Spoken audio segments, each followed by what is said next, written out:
1969 brought a new super speedway into the game of stock car racing, and since it has transcended the way chaos can unfold and the way a win is carried out here in the method of stock car racing as well. Tonight is the time for the season to change with the second super speedway race from the virtual Talladega Super Speedway, where we fittingly welcome you to coverage of the 11th round of the inaugural 4-wide racing ARCA series season, and our coverage right here on the KBueno Racing Network.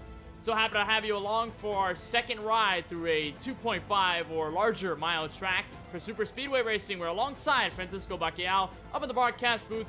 My name is Kenneth Bueno. Francisco, we have taken a journey up to this season so far, about halfway through, marching towards the playoffs. Had our first race at Daytona a couple weeks back, but it's been a while, and no other track can really compare, even can Daytona, much like the Talladega Super Speedway, which we're going to see here tonight.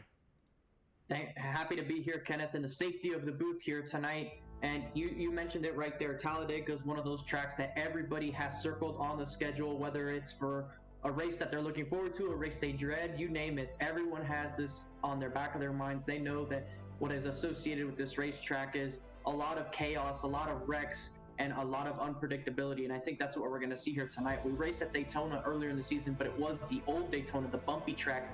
We saw a lot of two-wide action there and a lot of unstable cars, but this Talladega is a little bit smoother. You can tell that it does have a little bit of aging into the surface now, as it was repaved, I believe, back in 2006. So it does have quite some age on it, nothing like the old Daytona, and of course, older than the newer Daytona that we have now. But we will see three-wide action here today, and possibly even some four-wide action, as this is probably one of the wider tracks on the schedule, and with the packed racing nature that we get at the super speedways like Talladega, we are bound to see four wide, especially through this trial. But this trial is very inviting for four wide, especially five wide if you're trying to go for it at the finish of the race. It's a wide track, it's a tall track, and one that really shows itself as the big bad beast among super speedways, of course, in the realm of stock car racing. How about we take a look overhead at our images from Google Earth and give you our KBueno track map. As we sink into Lincoln, Alabama, Talladega County, you'll find the virtual Talladega Super Speedway, or at least the real one in Google Forms. Bill France Sr. wanted this to be a longer and a larger track than Daytona International Speedway. He found the space in an abandoned airfield here in Alabama. It's exactly what gave the birth of this Talladega Super Speedway. It is 2.66 mile long with 16 degrees at its lowest, 33 degrees at its highest. And also a fun fact, Bill Elliott set the fastest lap here back in 1987 with a blistering 212 miles per hour. Don't believe we're going to see here that tonight, but it is still going to be a fantastic one for sure. And Francisco, you said it just as we started. It's a track where drivers either circle because they have it as a chance to get a race victory, have it as a chance to be the wild card and spoil everything else, but it's also one that a lot of drivers want to avoid. It's one that drivers don't really look forward to, because with chaos, with unpredictability, comes wrecked race cars and a chance for really anything to happen, whether it's surprise winners or really anything amongst the table. You could really name anything, and it can happen here at Talladega. Just look at this past weekend for the prime example of that, Kenneth. And all three of the top series in NASCAR had a first-time winner, with the Truck Series having Tate Fogelman. The Xfinity Series saw Brandon Brown winning. And, of course, yesterday, Bubba Wallace winning in the Cup Series for his first win of his Cup career. So we can see anything of that sort of nature happening here, because the track throughout the years since its opening has really blended itself to that unpredictable but also first-time winner action.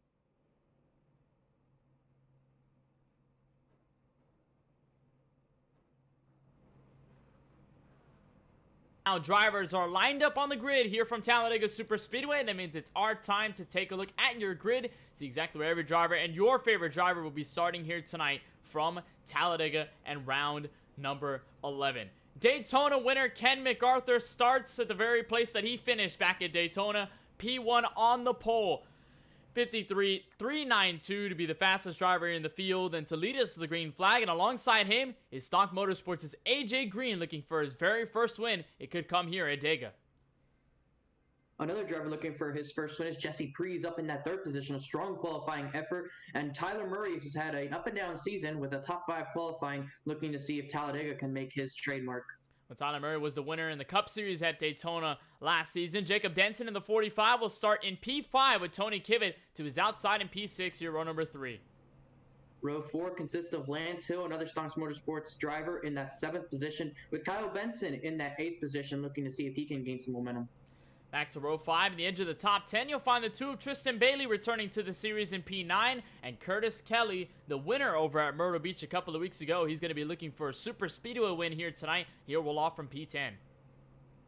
Dustin Webb in your 11th position. He will be alongside Brian M. Smith, I believe the winner back at Bristol. Smith looking to see if he can expand on his variety of wins by trying to win on a super speedway track like Talladega. With only 11 drivers taking time, Kenneth, I think that goes to show just what everyone's plan is for today. We have a lot of the field that did not decide to take a time. That means that the rest of the field is determined based off iRating, and it would not surprise me if we have a couple of cars pit starting. And of course, drivers wanting to be near the rear of the field to stay away from all of the chaos that can unfold up front. Colin Forster will be the driver sitting 13th with Brandon Banks behind him in P14. You'll find Charlie Harcum back in 15th. Austin Reed will roll alongside of him in row number 8 before you find Joe Sanchez, the winner last week at Michigan. He'll roll off 17th with Michael Woolley to his outside in P18. Cody Kinsey will be 19th. 20th will belong to the 5 of Joey Ray. 21st to Craig Lautenslager. And it's Scott Feltz, a new driver here in this series. CJ Munier, Kevin D'Elia to 24th. Michael Newbroad, Douglas Carlson, Christopher Bishop, Jeremy Gibbs, Pete Bruni, Brandon Gillis, Ricky Rosner, and Cody Ivey. Your entire field here tonight, 32 cars strong.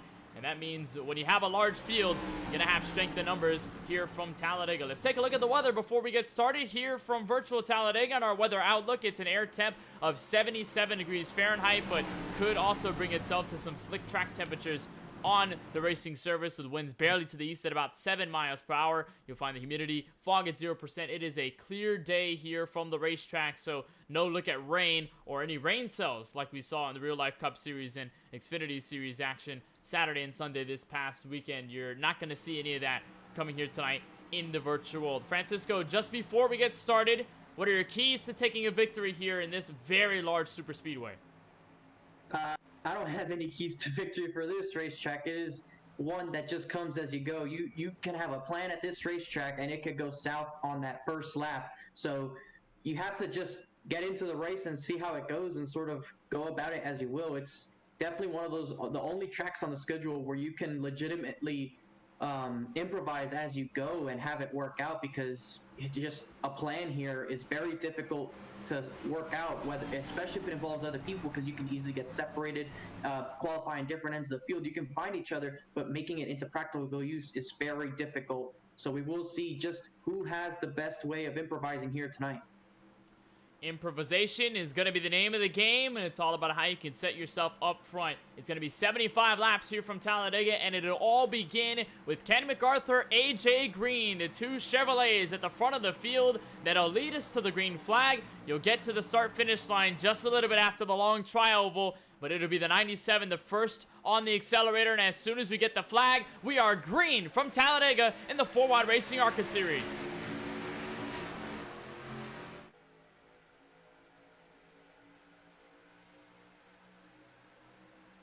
And you can see them right there, the field side by side, trying to see if they can get up to speed. A little bit of a squeeze down there, a little bit, as it looks like one of those green cars trying to get to the inside line immediately on this first lap. Definitely a tight move, but this outside line already, Kenneth, is starting to have some momentum. It's going to be very difficult to push with these ARCA Menards cars, but they're making it work as AJ Green tries to take the lead away. It was an inside line. The outside line also got a good shove as well. Here comes the 48, AJ Green, swiveling to the bottom, and immediately the 48 from the outside of row 1 will take the race lead, so that'll leave a second line led by the 8 of Tyler Murray. You see a push from right behind, and a third line with Brian M. Smith. Now push Austin Reedy as they're about 4 wide as the 34 goes around on the tri-oval, and they're wrecking near the front as well. It's a big stack up here from Talladega. Pace car is out immediately. And like we saw, like we said at the top of the show, chaos was going to reign, but probably not in this extent. I think everybody mostly got away clean. But that is a big heart-stopping moment from lap 1 crossing the line for lap 2. And we talked about this, Kenneth. We talked about how you can't go into this race with a plan because it can all change on lap 1. Well, it did for some of these drivers involved in this incident here on the opening lap of the race. Definitely not something we anticipated. I did not expect 4 wide at the start of this one. I thought everyone was going to be rather patient, but we saw everybody get a run. You see right there, almost 5 wide with Kyle Benson going to the inside of Murray just as that Menard's car was going to the outside of Austin Reedy. So they were almost 5 wide in the trial, and there was 2 separate wrecks. We have this wreck at the front of the field involving Ken MacArthur. We see the 48 as well, and a hard hit there. Kyle Benson sliding as well, but we had a wreck further back involving Lance Hill. It looked like he was getting turned just after the pit road entry. We'll see if we can get a look on that, because that was the first thing I caught, Kenneth. I saw that 34 get hooked sideways, and then a couple seconds later, it was this main wreck that we have been seeing there on the travel. So we see here, just as that was going on, a push gone wrong by the 2, and the 34 goes spinning as well, just as this happens up front. And you said it just before we got started, the fact that pushing in these ARCA Menard Series cars, it's not easy because these bumpers are not aligned. The front bumper and the rear bumper are not exactly aligned in the right way. They're not really squared off either. So if you dig your nose in, you're not going to really be pushing the car. You're going to be shoving the car up into the air, that real side, and you could easily get that way squirrely, as the 34 was able to survive with pretty much no damage. There was some damage to others, but that's a case that these drivers are going to learn, and it started on lap 1, the lesson learned, where you can't really be aggressive with the pushes. You can't really stack up, because as soon as you do, you could develop a lot of trouble, and it did on the opening lap of this race. Couple of drivers got severe damage. Talked about Tyler Murray. He got significant damage from the inside wall. You see right there, the entire left front pretty much ripped off. That wheel completely ripped as well. There's AJ Green down pit road. There's Kevin D'Elia down pit road as well. We're expecting the 8 to take a faster pair here. Same deal most likely for the 97 to Ken MacArthur, although it doesn't look like he's going to push the faster pair this early. The 8 machine is going to do so.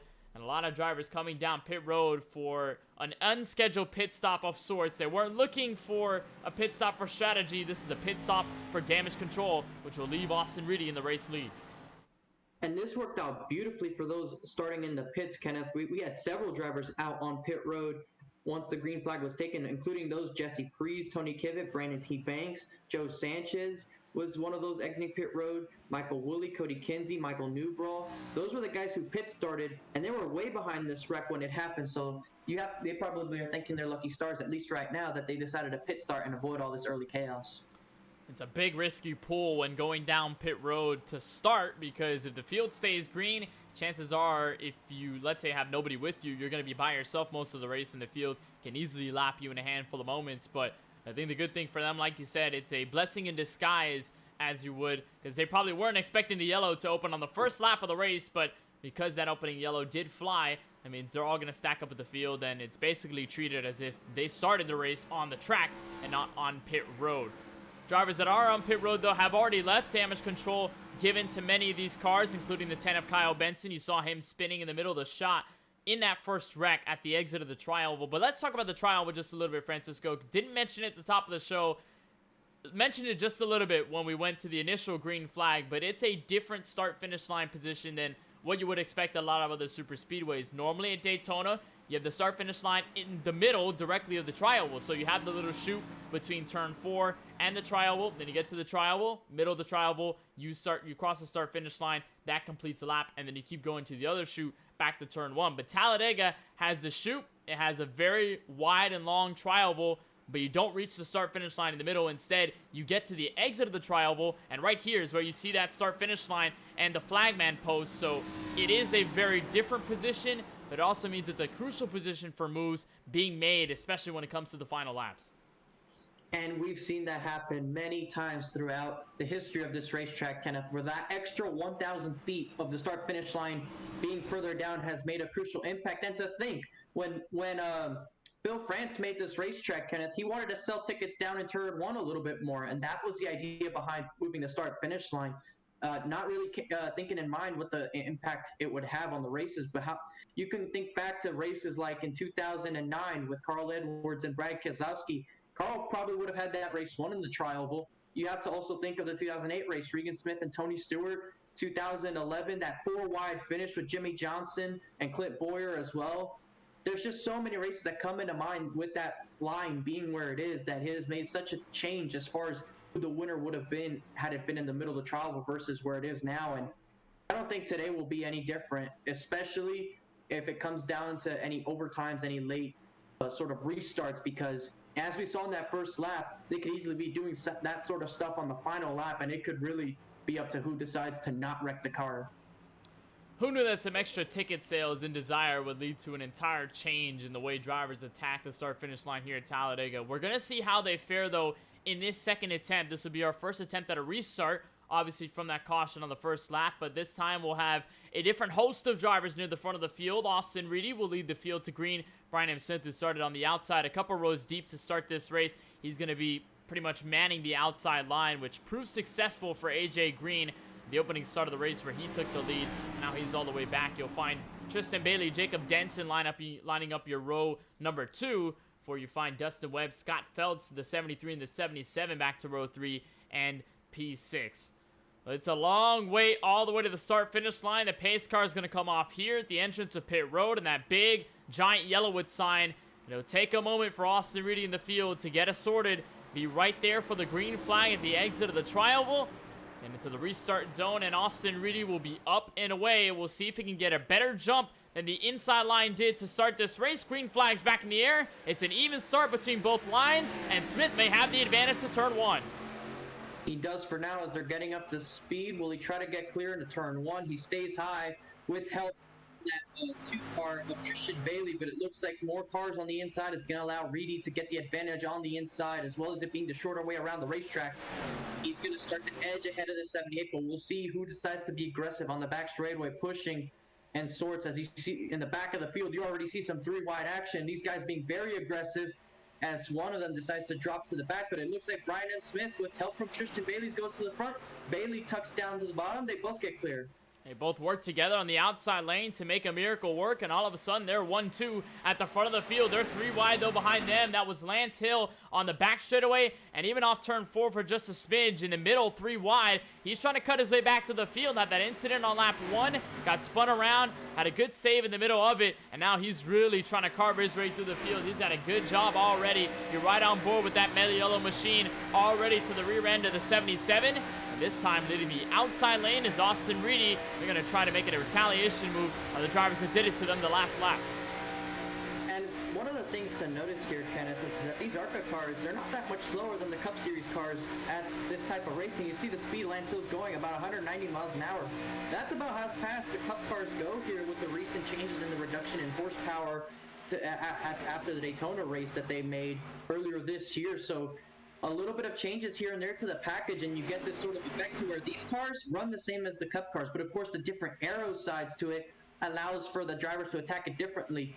You can have a lot of big runs and you don't have that bubble to get stuck behind, but with the front bumpers being aligned the way they are or not aligned, that's what allows there to be no pushing. But speaking of, look at this 3-wide action already back in the front. These drivers are not wasting time getting aggressive. That is Lance Hill in that third line up at the top of the racetrack. He's got help from the 53 of Kevin D'Elia. Not sure if there's anyone else that's going to really recuperate themselves with him, but they are making it work. Austin Reedy going to block all the way up top. He's getting way squirrely with the push from the 34, and all of a sudden, Austin Reedy comes back to the race lead. They're still 3 wide. Tristan Bailey's not going to have any help in the middle groove as they try to assort themselves through. It's a smart move by Reedy to notice the momentum up top and to take that move. He's going to block in front of Brian M. Smith, but here comes Tristan Bailey back with another one. It's 5 cars strong up at the top lane.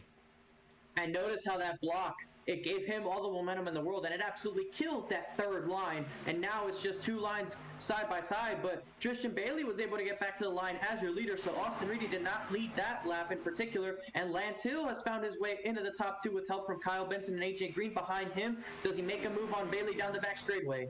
Here comes Hale to the inside. He's going to switcheroo, get the help from the 11 of Austin Reedy, and he's going to break himself even with the 2 of Bailey this time by. There's going to be a couple more cars to help. AJ Green almost looking at splitting the middle.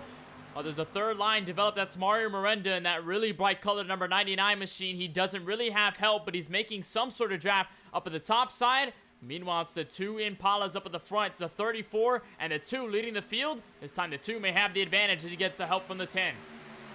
sometimes the advantage of being too wide like this when you're in a third line is that you don't have to lift as much being on that outside line. That's why we see the drivers in real life run top line on the single file. They don't have to lift as much there when they're in a draft, not to mention the fact that the walls kind of helps them turn just a little bit, turn the wheel less, lose a lot less speed, and it gives you the most momentum down these straightaways. So if you get a big enough push on this outside lane, it just carries you insanely down this straightaway or even the front straightaway. So if you're able to have enough of a help, and it doesn't have to be a bunch of cars, just enough to generate enough momentum to get up there with the rest of the field, and you could really make that third line work as Bailey tries to move up the track a little bit to block the 34, as the 34 moves up to block Benson, putting him on that outside line with AJ Green making it 3 wide. They're making very aggressive blocks to start this race, and I want to correct myself there. I said Mario Miranda at the top of the line, confused with the 99 in the Simax Cup Series, and thinking of Colin Forster up at the top. That's him in that very bright colored and kind of memey car in that 99 machine. Apologies for that. Colin Forster for Sock Motorsports, a multi-time winner in the Cup Series, as he splits the middle 3 wide. Kyle Benson gets way loose up on the outside wall, but they are getting really aggressive for first as Reedy gets turned. Hill gets into the outside wall, and it's a mess on the back straightaway. Does the caution get waived? Of course it does. Barney the flagman has it already in stock, and they were getting wildly aggressive up at the front of the field. It was Brian M. Smith that kind of swiveled out of line, got into the 11. The 11 goes into the outside wall, and we have another batch of wrecked race cars. Yeah, they were being very aggressive up there. It looked like the 78 tried to make a move. The 11 tried to go up to block. The 78 tried to make a different choice there after realizing he got blocked, and it looks like he just got right into the back of the 11, sent him around into this field. And we see right here, almost 4 wide. That's what put Benson in the wall in the first place. But I think he's fortunate that happened in hindsight. Not too much damage to his race car, and he avoids this wreck. We see right there, 78, a little bit of a left turn into the rear bumper of that 11, and a lot more wrecked race cars. And you'll see it here. It kind of got out of shape here when Bailey had struck through the middle. Lance Hill was blocking up top. They all kind of were confused on where they were going to go, all over the place on the racetrack. And then you see Hill, you see Smith tries to fake. I believe what he was looking for is to try and fake Reedy into sort of a situation where he was going to block up top and then swivel back down to take the position away, but Smith just did not calculate it correctly. The 11 did not really fall for the trick, and then he gets into him, and you see the 48, he tags in as well. That's a 34 of Hill, which we saw around on lap 1 in the tri-oval. He's got more damage here, more damage arguably than what he had on the first lap of the race. AJ Green has some damage as well. Austin Reedy obviously has some of the worst end damage out of all of this. May require some fast repairs in the first opening laps of this event, as everybody going to look for pit road. There's Green, there's Reedy. And obviously here they're going to be looking for some damage control as Reedy comes to a stop, and I think either he's letting people by in this case. Oh, that's right. He was given an end-of-line penalty for that causing of that crash there, Kenneth, by the admins. Interesting call there as he was letting everybody by to come into pit road to avoid pit road speeding or pit road penalties or position penalties given by Iracing. There's AJ Green down pit road. Should expect him to dope for the fast repair immediately. He does. There's Tristan Bailey off of pit road. Kyle Benson is going to be the next one off, but it's all about what these guys can do involved in the incident and how they're going to treat the damage here on their race cars. Some immediately going for the fast repair, some sticking with the damage like you see with the 97 here. He's sticking with some of the damage he's got on the opening lap of the race after starting on pole. But it has been a interesting first 11 laps of this race, Francisco. I don't think that we were going to expect this much blocking in the opening segment. You would expect it to happen later in the race where drivers are well focused on the race win, but I guess these drivers are looking more so for positioning on the track early on to set the tone rather than looking for the position later when the white flag is displayed.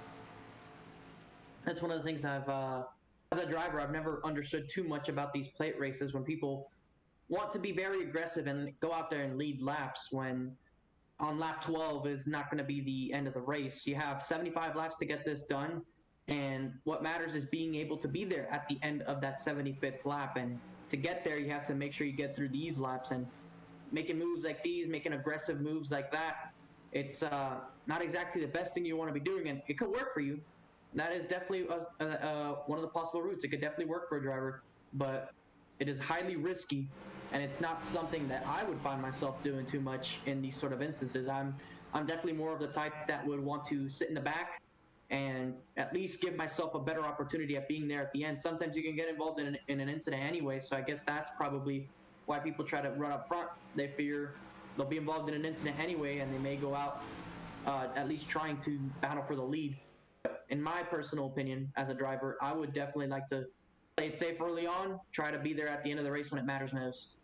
I think in some cases, especially through the super speedway races, as Tyler Murray comes down pit road here, the rest of the field will stay out.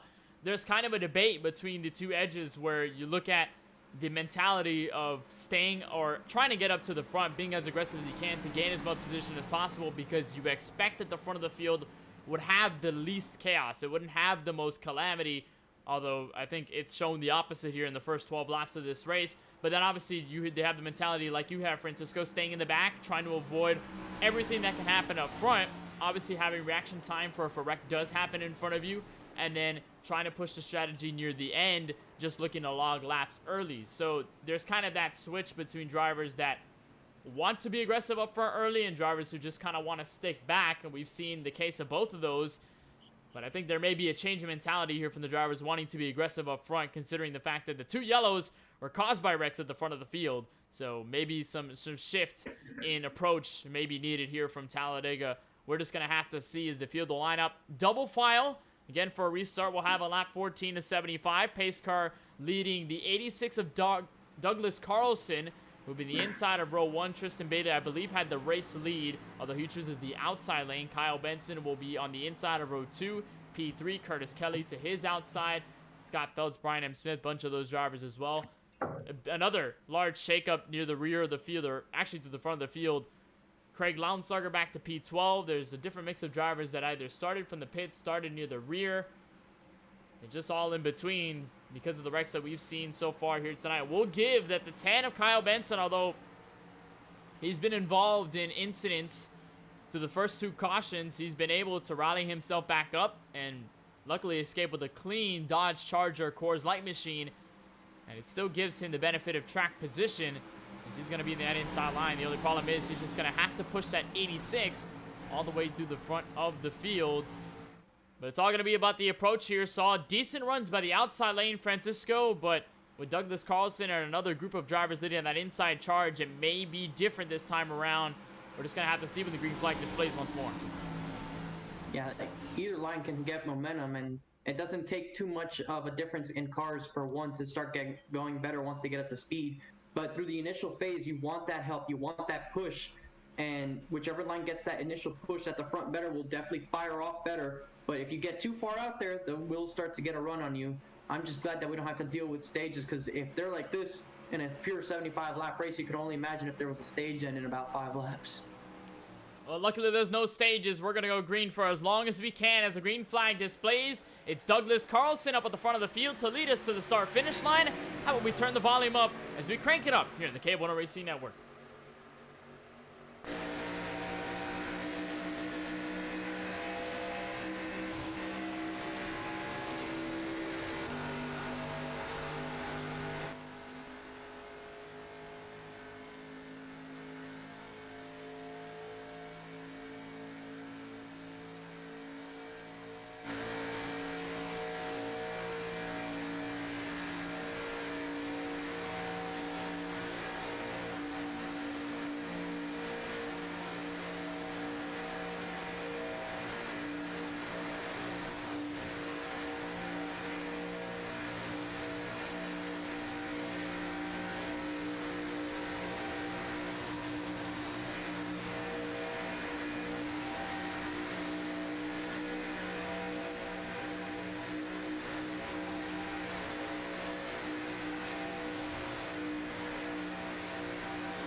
There's a spin on the back straightaway. Caution flag is out immediately.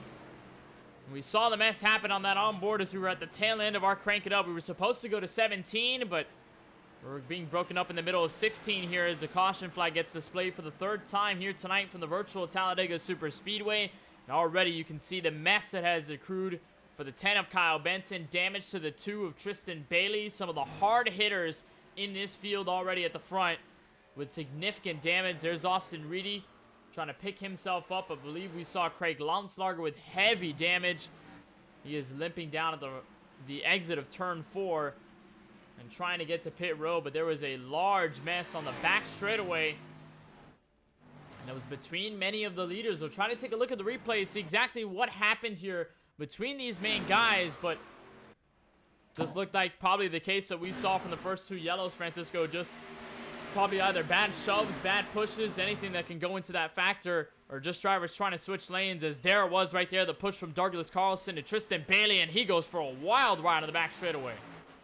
Yeah, he was given a push there on the back straightaway, lifted the rear tires off the ground right there, come into the outside wall. Reedy takes avoiding action, spins into the 71, also collects another driver as the 10 of Kyle Benson has nowhere to go into the back of the 2, and then gets hit again. Right there, you see a hard hit for Benson into the rear bumper of the 2, and then later gets into him again as Colin Forster goes for a wild ride as well. So, and you see Launslager there spinning late, wondering exactly what may have happened to him. He was further back in this pack, so I'm wondering where he tried to go exactly to avoid this. Let's see if we can get an onboard here. This is onboard Benson, and boom, into the back of that number 2. Being able to see some of those shocks and springs that he's probably running. That's a hard lick for the 10 of Kyle Benson, and talked about it just before we got in that recent restart. The fact that although he had been semi-involved in the first 2 yellows, he really hadn't gotten that much damage on his car. But it is the complete opposite here on lap 18 of 75, as Benson will lead a couple drivers to pit road, lets a couple drivers by actually for position. And we'll see if he burns this fast pair very early on. See a couple drivers already staying out in this case. Kevin D'Elia going to be the race leader once we cycle back. And that Jamie McMurray Irwin car, that Ford Fusion. Brian M. Smith again escapes this wreck as he ends up in P2 with a clean race car. Austin Reedy, Brandon Gillis back to P4. Christopher Bishop in P5, as pretty much the rest of the field has skimped down pit road looking for damage control, or maybe just to top off on fuel and tires. There's a bunch of drivers is damaged. There's the 88 of Brandon Banks. There's Kyle Benson. He does burn off the fast repair, so he will have a clean race car from here on out, but it is rather early to burn it off. And we've mentioned this a couple times, Francisco, the strategy play, not only with fuel and tires, but when you add in a fast repair to the game. In iRacing, you have the ability to give fast repairs to drivers when you make hosted sessions or even league sessions, and it gives the ability for drivers, if they have damage in a race, to come down pit road.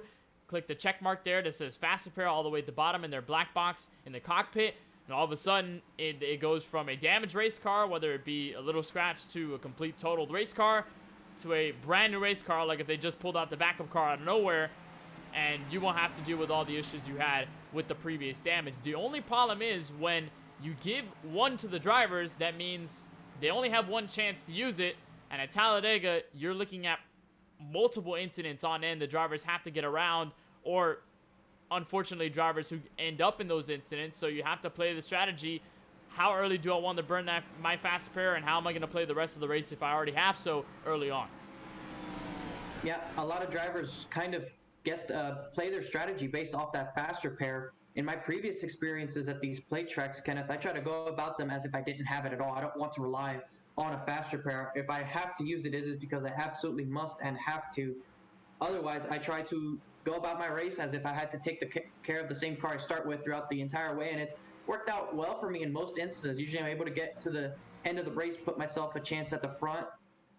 Either I'm involved in a late race crash, which is pretty typical on the last parts of the race, or on the last lap or so, and at that point it would have made no difference whether you use the fast repair or not. In other cases, it's resulted in a really good finish, and that's just the balance you have to find. Some people are better at being able to do that than others. Maybe others feel that they can be more aggressive, knowing that fast repair is there, that, hey, just in case I get caught up in something, trying to race for the lead or race for the win, my day's not entirely over. I can just check this fast repair and I'm immediately back in it. I might lose some track position, but I'm not out of it.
Pace car will dip down a pit road to make the slower approach, and this time it'll be Kevin D'Elia in the 53, the Crown Royal Ford Fusion, leading us to the green flag. It's Brian M. Smith to the outside. He's got help from Austin Reedy, but the help down low is from the 9 of Brandon Gillis, who we saw perform well last time we visited a super speedway. They're going to double up side by side, head for the exit of this Talladega Tri-Oval, reach for the start-finish line.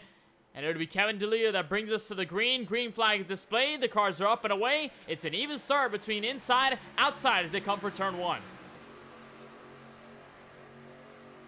A rather equal start, but it looks like the outside does have a little bit of an advantage as they go into 1. Brian M. Smith, not quite clear of the inside, but he does have a nose in front. And knowing how aggressive Reedy is, he might just be able to push him clear of that inside lane. But how about Brandon Gillis, Kenneth? We saw him have a career run at Daytona, another restrictor plate track of the season, and right now he is inside the top 5. We saw him run very well at Daytona, was really aggressive up, and he was able to make the runs, able to build friends with everybody on the track.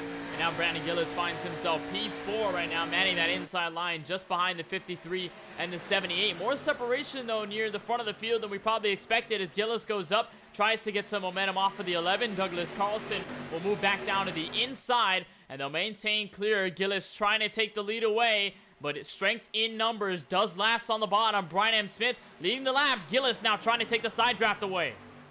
He has some momentum, and now that he's got Reedy closing in on his back bumper, it should be able to help him contend with the 78 a little bit better. And as he is still at that quarter panel, it's not like the 78 can just move up and block the run by the 9. He's going to have a big run here down the back straightaway as the 53 drops. That is advantage to that outside lane. That's going to stall the momentum from the inside. And now three wide move. Tristan Bailey all the way at the top. Where did he come from? Has help from Colin Forster in the 99. They made it 3 wide for a moment. Smith decides, all right, I'm going to bail out, move to the middle lane, try to support these guys. Up at the front of the field, Ken MacArthur is going to join the fight as well. Brandon Gillis is going to have the lead for a moment off turn 4, but the outside lane is chugging. Tristan Bailey at the front of the field again. Bailey with a big push from Colin Forster. They're going to go right to the front of the field. And as we see Brian M. Smith now with a push from the 5, getting a run through the middle lane, he's going to try and go back to the lead. As he actually does, he goes to the inside and he goes back to the front with the helping. He's got help from the 5 of Joey Ray, who we haven't talked about all night long, as Ken MacArthur aims to split for the middle, but he really does not have any help this time. Colin Forster is going to try to assist down the back straightaways. There's a large spread between the first group and the second group. 99 is going to move down low. Outside it's stalled. Give the advantage to the 78 back to turn 3. And now the top 3 on the inside are clear as Tristan Bailey and Ken MacArthur not really having much help as they get single file with each other. Now seeing if Brandon Gillis moving up to the top lane doesn't have any help immediately from the Colin Forster machine.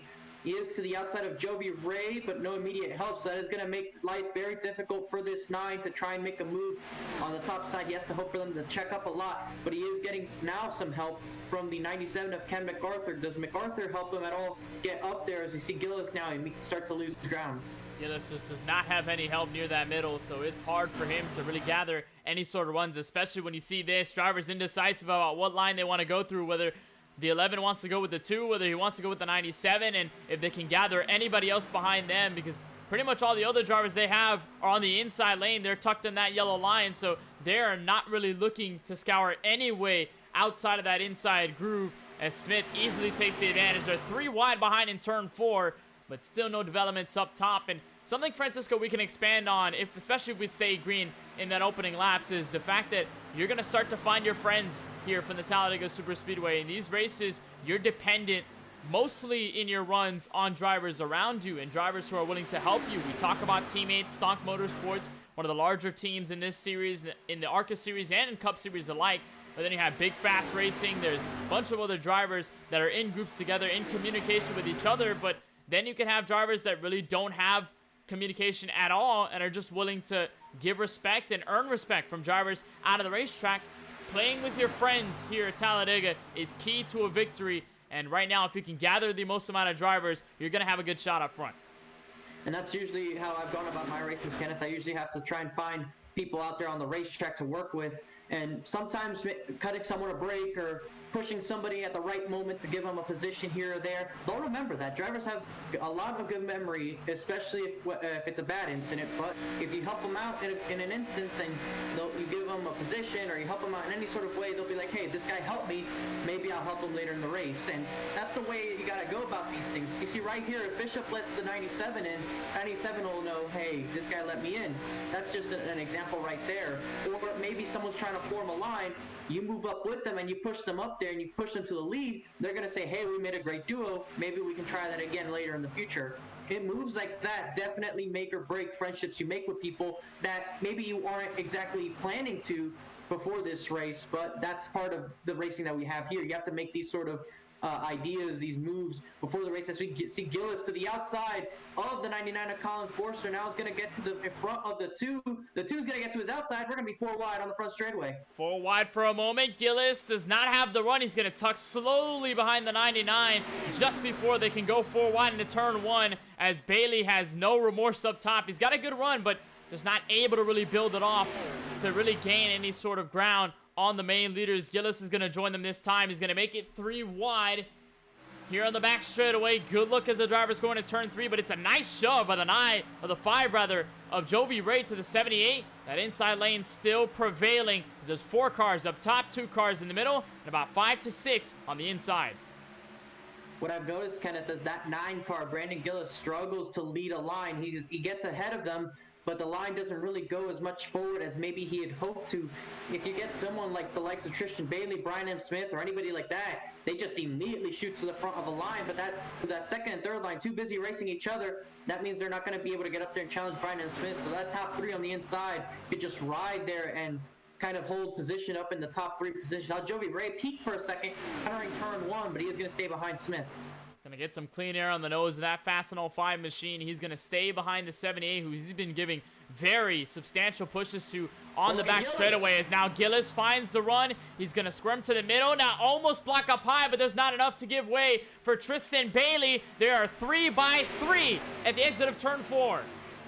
Gillis with a huge run off of turn 2 and was able to get side by side with the 78 for just a brief moment. He loses a little bit of ground when he tried to block there on the entrance to turn 3, but after getting a push from Forrester, he's going to get next to the 78 once again, and at the same time, Tristan Bailey getting a big push from Austin Reedy. We're going to be 3 wide for the lead as Smith almost gets turned. There was a bobble right there by the 78 of Brian Smith. Gives way for both the middle lane and the outside lane to develop. It's 3 cars in the middle, only 2 at the top near the outside wall where Tristan Bailey sits, but Ricky Bobby Power is prevailing on the back straightaway. The 2's going to be able to clear for just a moment as Smith almost gets turned. He's going to be able to save it. Will they make space to turn 3? Almost. The answer will be no. Smith is going to be out of luck, and Bailey and Gillis battle for the race lead. Smith was given no remorse to come back up the racetrack. He is losing so much ground. He's going to lose a little bit of touch with this lead group, and that's from the aggressive pushing. We saw the 5 be very aggressive, trying to keep the 78 in the race lead, but it unfortunately almost turned him. A good catch there by Brian M. Smith, but that puts the 9 now of Brandon Gillis in the lead of the race with this outside lane of Bailey and Reedy now now getting split up as Reedy goes to the middle with help from Ken MacArthur. Reedy's not going to really have a lot of people to help, though, as Curtis Kelly now comes up high. There's Kyle Benson also to give assistance as well. They form 3 cars as the 99 of Colin Forster tries to split, decides he's done working with the inside lane. He's going to bring his car all the way up to the front there again. 3 wide for the race lead. It's Gillis, Forster, and Bailey, all 3 in contention, about even in every single line. You cannot see this anywhere but Talladega. There are 3 wide, and with plenty of room, you might want to add there, Kenneth, because this is a place where you can run 3x3 and have no complaints about room if everyone does it correctly. And right now, everyone, in the meantime, is doing this correctly. As we see, I believe that the line, it was Brandon Gillis by just a couple of thousandths leading this race as Colin Forster trying to make that middle line work with Reedy and MacArthur. We see also the 2 of Bailey trying to make it work with Curtis Kelly on that very outside line. They have a huge run off the corners, but that inside line has the advantage on in the corners. As we see a big run once again, Tristan Bailey might get clear as Gillis gets turned into the inside wall. Does he keep it off of it? Doesn't appear so. He comes back up onto the racetrack, but he is pointed the right direction. I don't think the admins will throw a caution out as he is going in the right direction. A good catch there by the 9 of Brandon Gillis. Brandon Gillis, though, going to lose all that track position. It got very squirrely on the back straightaway. He was able to save it underneath the apron and prevent it from coming across the track into other traffic, so we do stay green. Bailey now going to try to give Faith up top, but he's going to open the door directly for the 11 of Reedy, who's going to fall back with the help of Kyle Benson, but this time it's going to be a battle between Reedy and Colin Forster for a share of the race lead. It's 2 cars up top, but there's a lot more near the bottom to spare, and Reedy's going to have all of the fruits of the labor because now he's going to shoot to the race lead in turn 3. One of the things I've noticed, Kenneth, for a long time on iRacing is that the outside lane, when it comes to ARCA cars or even the Xfinity cars to an extent, the outside lane is usually quicker.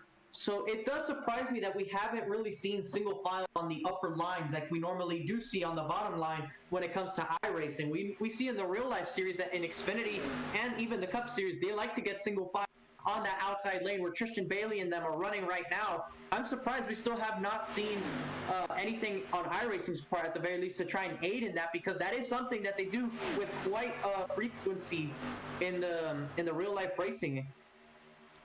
Well, you said it works in real life, or it works in the sim as well, because those 3 right up there in Bailey, Benson, and Smith, they made that 3-car train work perfectly, and they immediately get up to the front of the field by a good margin as well. They can easily clear to the bottom if they want to. They're going to leave the door open for the 71 of Curtis Kelly to try and man the inside groove, but there's no checkup up top, and I think that's to a play that what you said. Drivers usually stay to the bottom here on iRacing, but that does give away for the outside lane to gain more momentum, because not only are they rolling down the hill off of the banking, they can gain momentum off of that, but they don't have to check up in the draft as much as the inside lane does, especially when you have less cars in the mix. Now it's 5, but it was 3, almost 2 at one point where Tristan Bailey and Kyle Benson were, so they had the opportunity to stay flat out throughout the entirety of the racetrack. Meanwhile, that inside lane kind of has to check up because you see the push. They don't want to push the pusher. You don't want to push too hard with these ARCA cars. So you slow down, you lay off the throttle, and then all of a sudden, that inside lane loses multiple miles per hour on end, and the outside line seems to work in perfection as Bailey continues to man this up. And there's been no charge for the inside lane as the 73 almost about gets turned. And he's able to keep it straight. It looks like they'll keep it straight, trying to avoid him as well. A big moment for Webb in that machine, but look at this. It split up that outside lane. Everybody looked like they were going to get single file there. They made the move to the bottom, and now everyone's trying to go to the bottom, but those 3, the 3 that led their way to the top line, are still there. They're 3 wide for the 4th position for a brief moment. It looks like everyone very scattered out at this point, but I think they might try to get single file on this top, as look how many cars are up on that outside line. There's Douglas Carlson, who we saw involved in an incident earlier tonight. You can also see the driver, the 81, Cody Ivey, the 11 of Reedy, the 8 of Tyler Murray, now bring in the Interstate Batteries machine of Curtis Kelly. There's only 2 cars on the bottom. You're watching them right now, the 99 of Forster, the 53 of Kevin D'Elia. And I think whatever you said on the broadcast, Francisco, it transmitted somewhere to these drivers because they are working that outside lane, and now they developed an army up there. They do not want to let go. They realize it's the fastest way around the track. Better way for them to log laps in here from Talladega, so why not do it all the way at the top? Yeah, definitely something cool to see on iRacing. these guys being able to make that very top work and it be definitely that line to be quickest in. I mean, we've seen it when they're 3 wide like this. That outside is just very fast that it surprises me that these guys don't just stay up there and continue to lead, because if you were to get on the outside line and the outside line's always making passes on that inside line, you'd think, okay, just stay there and continue to advance even more forward, as you see Smith rush the wall there. But now they're actually doing, you see there's double wide, but they're unable to make that ground up because of not only the sheer amount of cars on the outside, but they have the momentum in the corners. They don't have to lift as much. They got huge runs on the straightaways as Smith gets the wall very aggressively there. They're going to have to take avoiding action as he doesn't lose too much ground to those 2 in front of him. That is going to hurt that outside though. Now that wall basically shred that outside line in half. Now they're starting to develop back in the middle lane, because here comes Reedy. Curtis Kelly, who was up at top with Cody Ivy, now they're to the middle, and they're trying to bring in more cars to the inside, although they have more up top. That's the reason they're being able to get all of these runs and maintain themselves at the front. There's just not enough cars down there together enough to make this stick. Also, you got to give to the fact that there's been a lot of separation at the front of the field. You go back through the field a couple of positions to the top 15. There's the 42 of Bishop, the 13 of Lounslugger. There's Lance Hill in the 34.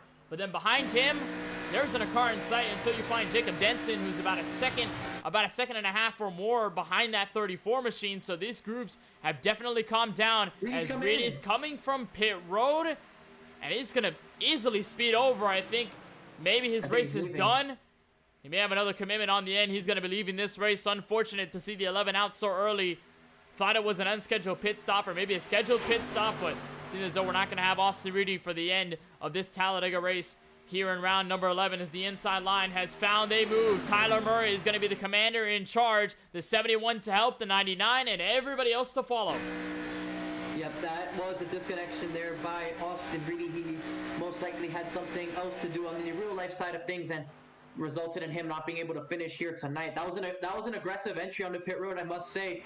If you're the rest of these guys, if this does stay green, that is not something you want to replicate for green flag pit stops. As look at this run by the middle lane with Colin Forrester with the 53 helping him.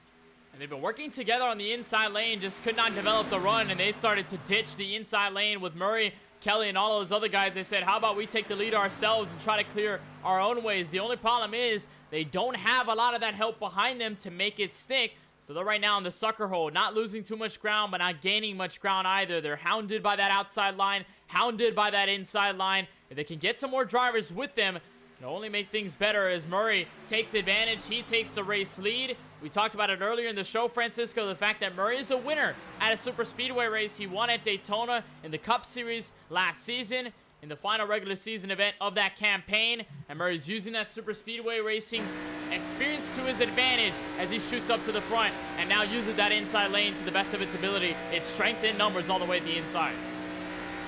I'd say if those top two get clear, they should move up in front of Christian Bailey and Colin Forrester and just get to that outside line.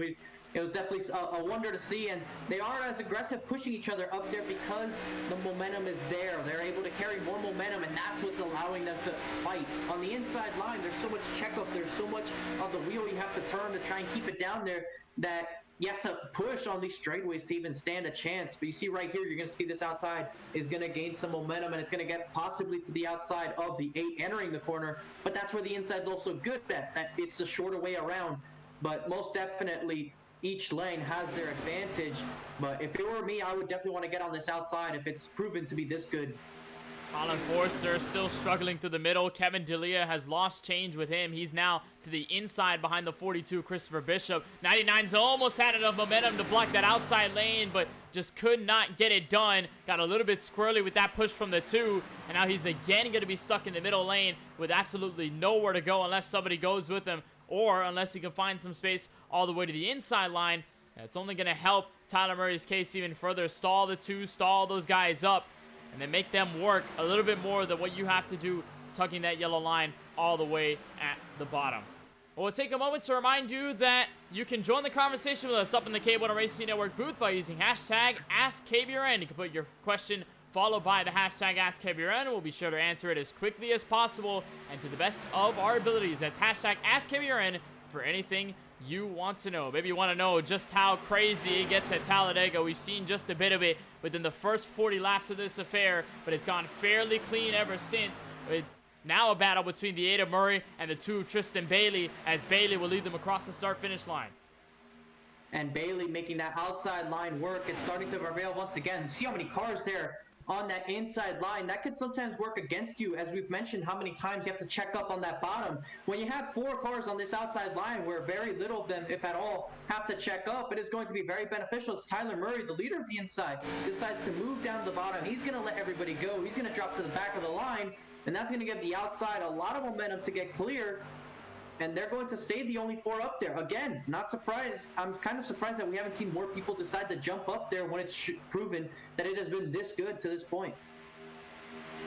Basically, either the extremes. You're all the way at the inside or you're all the way at the outside. And either line does work in its own ways. But this time, it's going to be the bottom that's going to prevail. The 99 of Colin Forrester switches. He's able to get out of that middle lane situation.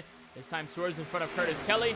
And now Colin Forrester remains your race leader. What's going to be a big question in stand here, Francisco, is going to be strategy. We saw a couple drivers hit pit road on the opening cautions. In most cases, it could be good enough to make it to the end. But with that move from Tyler Murray, you got to start to think if that's a case for pit road strategy to make it all the way to the end, because it does get dicey in the final 33 laps of this race. As the lead changes hands, it's going to be Brian M. Smith at the front.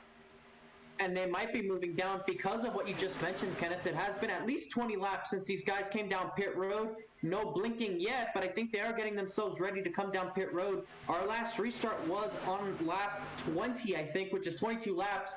We have 75% fuel, but if somebody maybe stayed out, they're going to have to pay here in the next handful of laps. For sure, the rest of the field is going to have to come in the next 10 or so. Brandon Gillis below the apron, not coming down pit road. But this is a single file line here of most of the rest of the field. We've seen about 15 cars there up in the front pack, but this is the rest of the field. This is actually the rest of the of those back outside the top 15. You see right now Brandon T. Banks in the 14th position. This is almost half a lap behind the leader, so this is where half of the field has been stuck. They're together, single file, riding this out.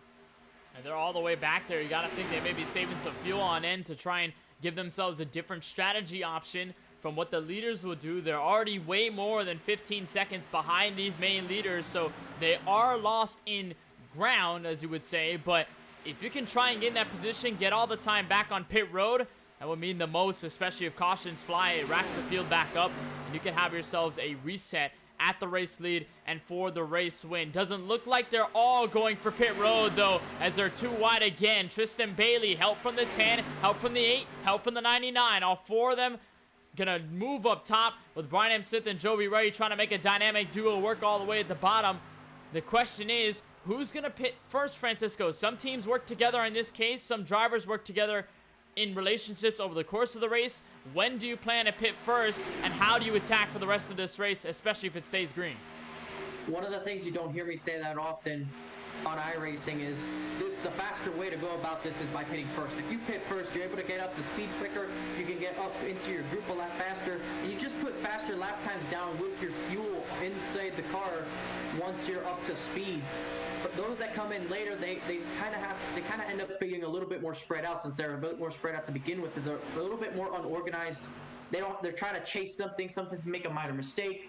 So if you are in the first group to come down pit road, you are most likely going to be the fastest. You have to make it efficient, of course, but by pitting first, by being the first main group of cars to come down pit road, you're playing yourself in a position where you make it a lot quicker of a stop, a lot smoother of a stop, and can gain some time doing so. So if I'm those back there, those 6 or 7 cars that aren't quite up there, as you see a couple of cars blinking, including some of those further back there, and we have a wreck. One car going around back there as they're coming down pit road. No caution yet. Smith smoking on a pit road. Bishop may be speeding as well.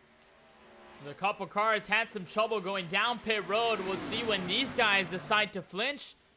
And for now, nobody is going down pit road. There's Curtis Kelly to come for his scheduled stop on pit road. So these guys are going to be pitting first. There's Craig Lounslugger, Jovi Ray. Pretty much everybody in this group going to come down for service. Only a handful stay out. In this case, Tristan Bailey, Kyle Benson, to name a few. And we'll see when they come down pit road, or if they can get out of pit road together and try to gain some of that momentum back on the drivers who have already made their stops. So we'll cover some questions while we're on to pit road strategy. And our Ask KBRN questions in chat. We'll start by the first one, which asked, what song accurately describes Talladega? I think you got to go with something very gritty. You got to go with something wild. You got to go with something that changes a lot. So I think I'm going to go with Bohemian Rhapsody. There is sort of a bliss in Talladega. When you're riding in the pack, there's sort of a nice feeling, but it can easily turn south in a moment's notice and amp up, I guess, the BPM in the song, but the BPM and the heart rate monitor behind the wheels. So with the changes that the song has, I think I'm going to go with Bohemian Rhapsody. There's a nice balance between calm and an overwhelming, looming feeling of darkness and probably some chaos as well. If it were me, Kenneth, I think a song that can accurately describe this racetrack is Thunderstruck. You know, it feels like a lot of chaos. It's very soothing though when you listen to it, and just it gets into that theme of Talladega where it's always hectic. It's always something. It's something every corner. It's a very chaotic experience, but at the same time, adrenaline rush, there's nothing like it. So when you're in that mosh pit, as the music video is, it's just, you're all in. And in Talladega, once you're in the field, once you're in this race, you're all in until the end of the race. And just and that's the title of the song itself, just Thunderstruck. That's kind of the feeling you're in throughout the entirety of this race, especially if you're close to all the action. I think if we're away from songs, if there's a comparison I can make to Talladega, it's kind of like being in a hurricane. You get struck all of a sudden by one side. There's sort of a moment where you can have some calmness, like here in a pit strategy situation where you're kind of in the eye of the storm. It's calm, but it shouldn't feel calm. It feels kind of awkward in a sense that the calmness is only there because there's much worse to come near the backside of the storm. So Talladega could bring itself to that as well. So many comparisons you can make between the chaos of racing and maybe some arts as well. Maybe some comparisons we're making here in the KBRN booth while we're trying to get this pit strategy underway as you watch the leaders come across some lap traffic in the 13 of Craig Lownslager and the 53 of Kevin Dilly. Another question by Chad Farmer. He asks, I'm new to iRacing. Why can't I see the racers that are behind? Which more specifically is 12 seconds plus behind. Number one, Chad, I want to give you a welcome to iRacing. It's a beautiful service. A lot of things going on. It's a lot of exciting things happening in the service as well. But I believe the question that you're referring to is, not sure if it's the broadcast perspective or if it's just a normal session perspective as the leaders will come down pit road this time by. In seeing cars that are 12 seconds behind, I believe it's a setting in your graphics options that sees how many cars you can load into a game or load into a session in one frame. So if you try to adjust those, maybe that could help with seeing more cars out in the field, especially when they're further back and you have a large field, much like you do here from Talladega. Let's move it back here to pit road strategy, Francisco, because these guys have just pitted. That's Tristan Bailey, Kyle Benson, Ken MacArthur, all the others, but that does leave the door open here. Brendan Banks, all these guys that were 15th on back before, they are now up at the front of the field, so now they have to play a strategy with most of the field in tow. How does this work if you're Banks, Kvyat, Sanchez, or really anybody else in this group that decided to stay back? The only thing I could think of here, Kenneth, is maybe they can take on less fuel than most of those leaders. But they were so far behind that they're not exactly going to exit even with them once they come exiting into pit road. They might be able to get away with no tire changes. Maybe they go fuel only. Maybe it's not exactly the most the most intelligent thing to do when you still have 25 laps to go and these tires have been on for at least 30-40 laps and you have another 25 to go. That would make it some extremely old tires here, as we actually see most of this group coming in. Everybody coming to a stop, getting to the pit road speed limit. What a move by the 00 of Prees. We'll see if he ends up speeding on pit road, but if he's able to stay clear of it, that is a fantastic job to carve through the field. And most likely Jesse Prees will be the man leading the field out of pit road as everybody comes in for service. It'll most likely be a lot of fuel splashes only. Don't see a lot of jacks up on the race cars. See some getting tires on this case, but it's mostly going to be fuel to get to the final 25. As there's Joby Ray and the rest of the field, they're going to cycle back up to the front. They're going to build up a group of their own, but the question is, how do these guys get out, and do they get out together in the same place to build momentum on the guys up front? Jesse Prees is disconnected, Kenneth. Oh, he's out of this race. I guess we were looking for potential move in track position, but unfortunately, Jesse Prees has caught himself out of this race. Here's everybody else as they get passed by cars on track. They're going to try to rejoin, but a yellow flag comes out. quite possibly at the worst moment for many of the ones trying to go down pit road. We'll see who this involves and who this entails on this journey, but as of now, lap 51 with under 25 left, caution flag is out. We have a visual. It was on the back straightaway with that lead group, Kenneth. It was in that first pack with Jovi Ray leading this field. It looked like Tyler Murray may have gotten clipped from behind by, it appears, maybe Kyle Benson. We'll try to see. Here's the line on the inside, and there was the 8 getting tagged. He gets turned around. The 99 of Colin Forster also had a piece of this as well. And they go into the inside wall. Not sure if it's too much damage to consider it lethal here from Talladega, but it is enough to maybe warrant a fast repair at this stage of the race. You see they back into the inside wall together. And again, another push here that gets really squirrely, Francisco. We saw it to open the race between Brian M. Smith and Austin Reedy, where you dig into that rear end, especially when drivers start to check up and swerve. Right there, happened once, happens twice to the 99. I was talking to these guys pre-race, Kenneth, and one of the things they did say is that right rear is lethal, especially when you look at how the front bumper of the Twisted Sister car is. If you look at the left front, it's a lot more forward than the right front is. The right front, it's kind of a prolonging front edge of the car. It kind of curves, but in a very long manner. It's almost like if it's coming, turning in a radius from the windshield, and then the left front, actually I have that backwards. The right front is a lot more of a box figure than the left front is. The left front is a little bit more roundish. If we can get a good look here of one of these cars, the front view of them, you can see what I'm talking about. You see right here, that left front, you see how much rounder it is than the right front of a car. So when you get this rounded part underneath the bumper of somebody, you don't want to dig in there because of that nature roundness on that front of the car. So if that rounded part goes into the rear bumper of somebody, it is much easier to lift their rear tires off the ground than it is that boxed end on the right front. So drivers coming out of pit road, so they're going to start to merge back with the field. There is a decent amount that have not decided to pit, and many of them are the drivers that stayed out. Ken MacArthur, though, going to let a lot of these cars by. Not sure if a penalty was issued or whether there's a difference in timing and scoring here from Talladega, but that will give Lautenschlager the lead.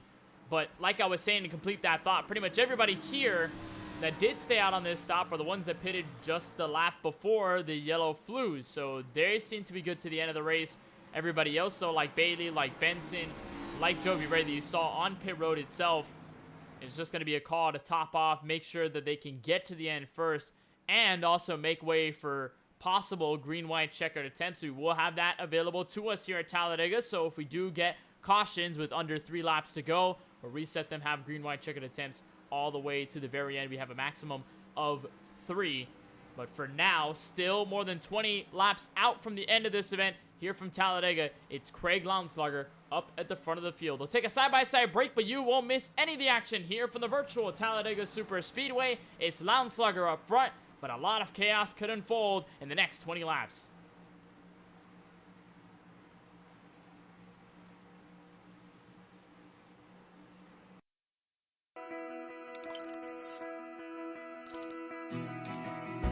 Iracing is a sim racing game that combines a true-to-life racing experience with an online community of virtual racers from all around the globe.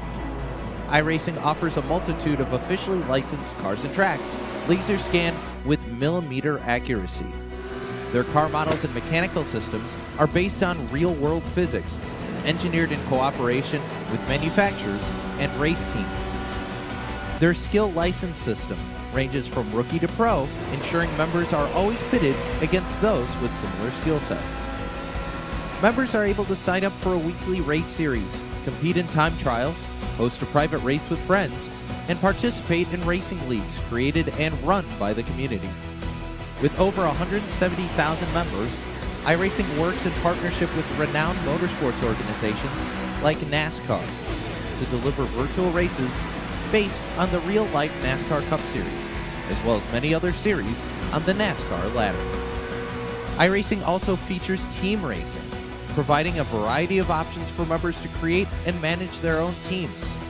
Race with friends or real-world teammates in full-length endurance events like the 24 Hours of Daytona, Spa 24, or the Bathurst 12 Hour.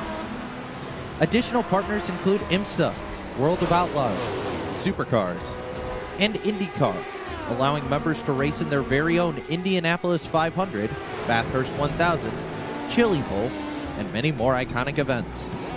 This is Iracing, delivering the most authentic racing experience short of getting into a real race car. Sign up today at iracing.com.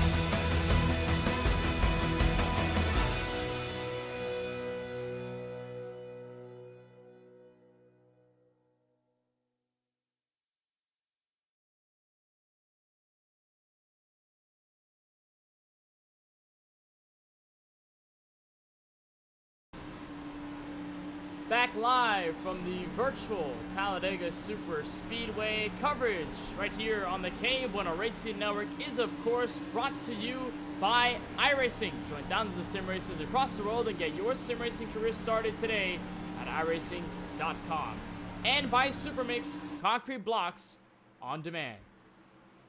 Well, it's been a wild one here from Talladega Super Speedway. Of course, Kenneth Bueno, Francisco Bacchiao along with you for the coverage of the 11th round in the 4 Wide Racing ARCA Series, just about to get the green flag as the pace car comes back down pit road. It'll be Craig Lounslarger, Cody Ivey near the front in the front row. We'll get the green flag at lap 55 of 75, which means we are only about 20 circuits away from the checkered flag and a possible new race winner, possible same race winner here from the track. That definitely intimidates a lot as the 13 will get the green flag here momentarily. You'll have help from the 42 as there's a spin and a checkup behind. That's the 88 of Brandon Banks. But nonetheless, we're going to go back under green. A very peculiar start. And immediately the caution will be waived.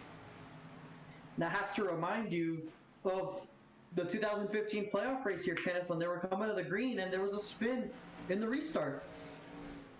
We'll take a look. I'm pretty sure this is a result of the field checking up on the inside lane. We saw the similar phenomenon happen over at Michigan just last week where underpacing, trying to get to the green flag. This happens. Field kind of checks up, aiming for the green. See right there, they get into their own checkup effect. And then this time the 88, not so lucky. He gets tapped by the 93, gets spun around. Obviously, officials knew that that was not going to be a good sign to go under green with, so they decided to throw the yellow. That's exactly where we are right now, so that will give the lead back, I believe, to Craig Lounslarger in this case, and we'll try to double them up and do it all over again. Yeah, like I said, Kenneth, we've seen something similar to that happen in the 2015 Cup playoff race. We saw a stack-up resulting in Kyle Larson and Jimmy Johnson spinning through the infield very similarly as we saw there with Brandon T. Banks, so not uncommon here, but it does sometimes catch you off guard. These restarts, a lot of checkups usually tend to happen, and it's very easy to get caught up in it. So we'll maintain under yellow. Everybody's just trying to slow down and make sure timing and scoring is correct on this case, and at least waiting for the pace car to come back into sight so they can follow behind it for the next couple of laps before we get back to green flag racing. And while we're under this yellow flag, it's a good time to bring up a second question, followed by Chad Farmer. He asks, what happens if a car suffers lethal damage during a race like this? Can they repair the car? Can they swap into a second car that's on standby? Or are they just out of this race? So we talked about it a little bit earlier, but we'll mention it again. Fast repairs are given in iRacing, not in official racing, but in hosted and in leagues where you have the option to, if you're at a point where you have significant damage on your car, you can go down pit road. There's a checkbox that says fast repair. You can have it checked when you go down pit road. It takes about 2.5 seconds to deploy, and all of a sudden you can go from a completely torn up race car to a completely clean race car. But in this series, you only have one, so drivers who have already used it by the time of lap 55, they cannot use it for the rest of the race. Whatever damage they have to fix down pit road. And if you don't have a fast repair left, you go down pit road with some damage. They give you an estimate of how long it should take, whether it's optional repairs that you can keep going on the track with, or if you need required repairs, which you would have to stay on pit road for, or else you cannot continue. And there's a certain point, Francisco, I think you know more as a driver, where you can get too much damage and they tell you too much damage, it's done, and then you can decide to quit or just watch the rest of the race through the replay. And usually that's indicative with the so-called meatball flag. Once that flag comes out on your screen, you definitely have some required damage, and it's going to be extensive. Usually you might have a couple of seconds of required, but maybe you don't have the meatball flag necessarily out. But that is a definite indication of you have some significant damage. You're going to have to sit here for an extended period of time, at the very least required, before you can head back out on the racetrack again. And that's just how to keep the car running. You still have to get those optionals done if you want to make sure that it won't be barely scratching the bottom of minimum speed, if you will. But yeah, if you do have a fast repair, you're able to just flick it on and you get a brand new race car once again, and you don't have to worry about having to repair those damages. You can just get a brand new race car. Yes, fast repairs are sort of the backup cars in iRacing, if you would call it, since there's not really backup cars in the service. You only really have one car, but I guess if you can repair it immediately, that's kind of like bringing up the backup car. Although you won't lose, you won't go to the rear of the field for it. It's just a thing that you have on the iRacing service. And you also have to note that if you do have damage, much like you mentioned, Francisco, optional or required, it's going to affect you aerodynamically. And at tracks like super speedways, where aerodynamics are very needed to go fast and make way in the draft, then you probably want to make sure you get all of it fixed before you get back onto the racetrack and try to make a run for the race victory. We're going to have a restart reunion here on lap 57 and 75. It is again Craig Lauenslager and Cody Ivey manning the front row. We'll see if we can get a cleaner start this time by. Doesn't look to be anybody checking up for the field, although there is a long line of cars all the way on the inside. Pace car is going to make its way down. And we'll wait for the command by Craig Lauenslager. He's got the control. It's all on him to make sure he'll go first as they'll come out of the very long and wide Talladega Tri-Oval, reach for the start-finish line, and we should get the green flag from Barney the Flagman. Indeed we do. Craig Lauenslager up and away. We're back under green with less than 20 laps to go. Look at that inside lane, just tightly packed. And as I say that, a couple of cars jump to that outside lane. So even though Lauenslager looks to be clear for the moment, they are going to start getting aggressive there. You see Tristan Bailey wasting no time going for the 3-wide move. He has help from those he's been working with Kyle Benson and the 78 of Brian M. Smith. Those guys are familiar working that top line. They're wasting no time, and they're going to go to the lead. Well, we talked about it under break, figuring that Kyle Benson, maybe Jovi Ray, maybe Brian M. Smith are going to work their way to a third line immediately as quickly as they can, and they do so to get to the race lead. Smith is going to dump the guys up top and head for the bottom groove. He's going to be dead even with their race leader, but he has virtually no help all the way to the bottom side. Bailey's going to have enough from the middle, and a third line develops. Here's Pete Bruni at the top of the racetrack. Bruni looks to get to the outside of the 10. He has Tyler Murray behind him, trying to prevent those two from being able to slide up in front of him.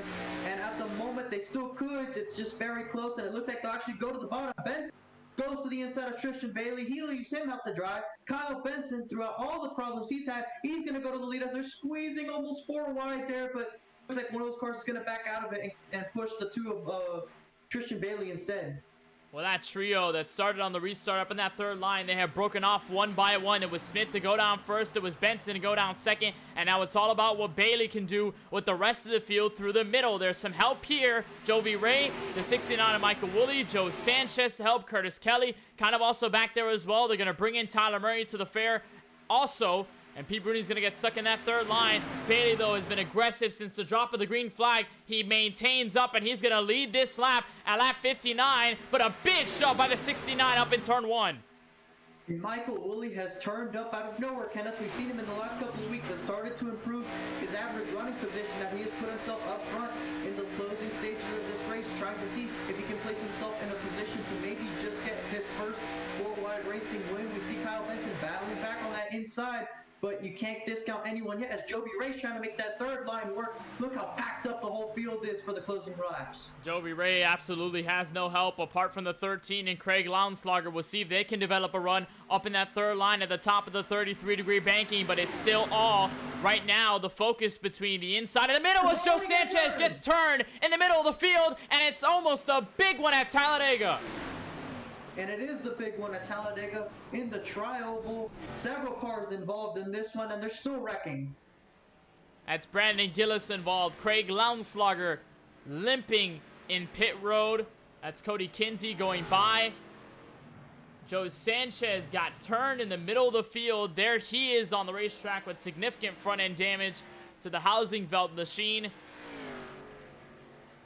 And after 3 wrecks in the first opening laps of the race, we have our biggest one yet, and it comes with about 15 laps to go. Let's take a look at the replay and see exactly how this all began. but no doubt it started with the 55 of Joe Sanchez, who gets turned, coming to the tri-oval, and there it is, a lane switch by the 5 of Joey Ray, just not enough to completely fill the space there between himself and Joe Sanchez. Makes a slight contact. Sanchez goes into the wall, tags into the 13, gets into the 53, and everything ensues. There's Lance Hill to follow by the 99 of Colin Forster. Not so lucky, neither is Brandon Gillis. They were still wrecking up at the top, and it is the big one here from Dega. Watch this from Brandon Gillis. See on board with him, and you can tell the intensity was starting to pick up. These guys were being very aggressive, and then off before that lane switch, as you mentioned, all of a sudden into the outside wall goes Sanchez. You see the smoke, immediately checking up, trying to slow down, trying to see if he can make his way through the wreck, and just nowhere to go. That 53 stopping just on that little apron part. Gillis wasn't exactly willing to take it to the grass there. Probably didn't feel the need to, but unfortunately he did get caught up in it. We'll see here with the 86 of Douglas Carlson. Right there, the wreck happens right in front of him. The seas start parting, trying to find his way through. He does. What awareness by the 86 of Douglas Carlson as they stack up behind them, and they continue to wreck even up to the outside wall. I believe I saw, for a glimpse, the 47 machine up at the top. We'll try to identify exactly who that was. It was actually Jeremy Gibbs in that orange machine. See him trying to avoid the wreck. He gets barely into the 99 of Forrester, and to the outside wall he goes. And some damage accrued on that pumpkin machine. Doesn't want to have some scary sights here on his car. As they come out of pit road, multiple drivers with the damage control in check. But it is Tristan Bailey. How about Bailey in this case tonight from Talladega, Francisco? Arguably the most aggressive driver all night long, but he's made it work. He's been able to find friends. He's been able to build lines, control lines, whether it's on the inside, the middle, or the very top. And it kind of feels like he has the orchestra behind him in this case. He's kind of controlling them like puppets. In this case, in the final 15 laps, he's got control of the race lead.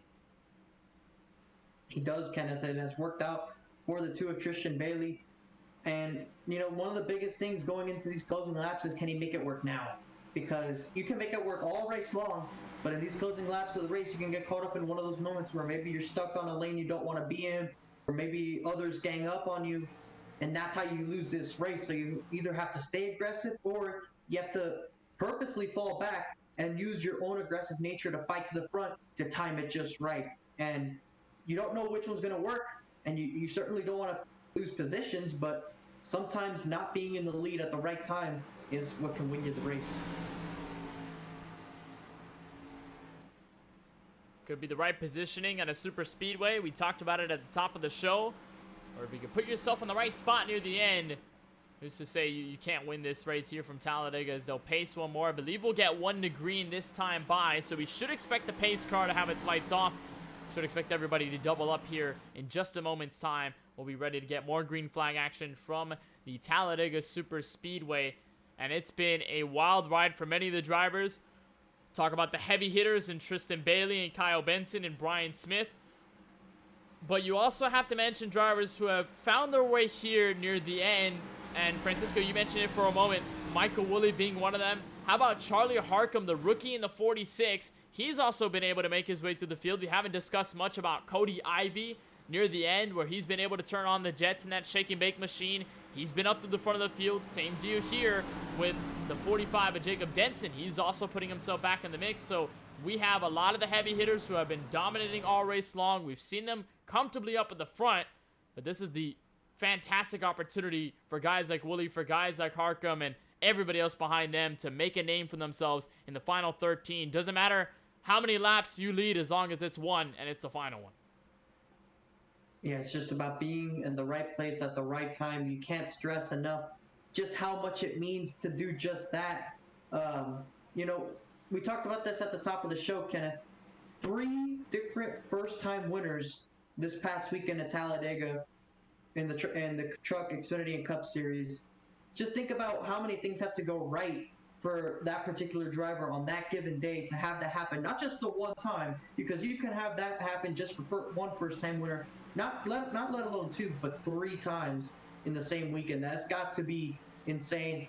And who's to say that this won't carry over into iRacing, into the 4-wide racing series? Well, now you look at the drivers that now make up the cast of the front of the field. First row doesn't have a win this season. Neither does the second row. Third row has Brian M. Smith as the winner, so he's the highest running driver so far that has a win in this campaign in the 4-wide racing ARCA series. Then you have to go back through the field before you find, I believe you have to find either... Actually, you have to go pretty far back. I think Curtis Kelly might be the next one in line. Back in P23, actually no. Joe Sanchez up in front of him, P21. He's also a winner this season. Can't count on him as well. So there is a lot of drivers here that are hungry for a first ever win. They've got the platform to do it. There's just 13 laps left to make it official. Off to pit road goes the iRacing official pace car. It'll be Tristan Bailey and Kyle Benson, your first row. Michael Woolley and Charlie Harcum to help in that second row as they get way out of shape before they even get to the green flag. Woolley trying to make sure he can give a large shove to the 2. And we're green flag racing once again from Talladega with 13 laps to go. Inside, outside, even to turn 1.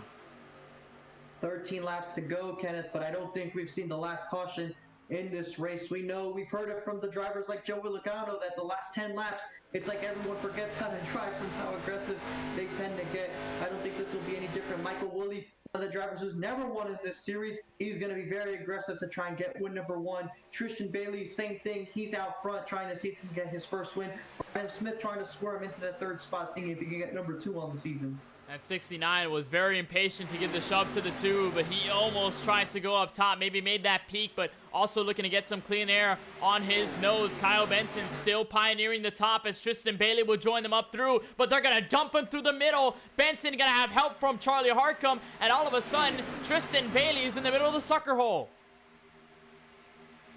Bailey gets left out to dry, and he's going to fall back. Maybe he can get some help in the middle lane before you know it, and it looks like he will. Who's going to fall and find is that temporary middle lane.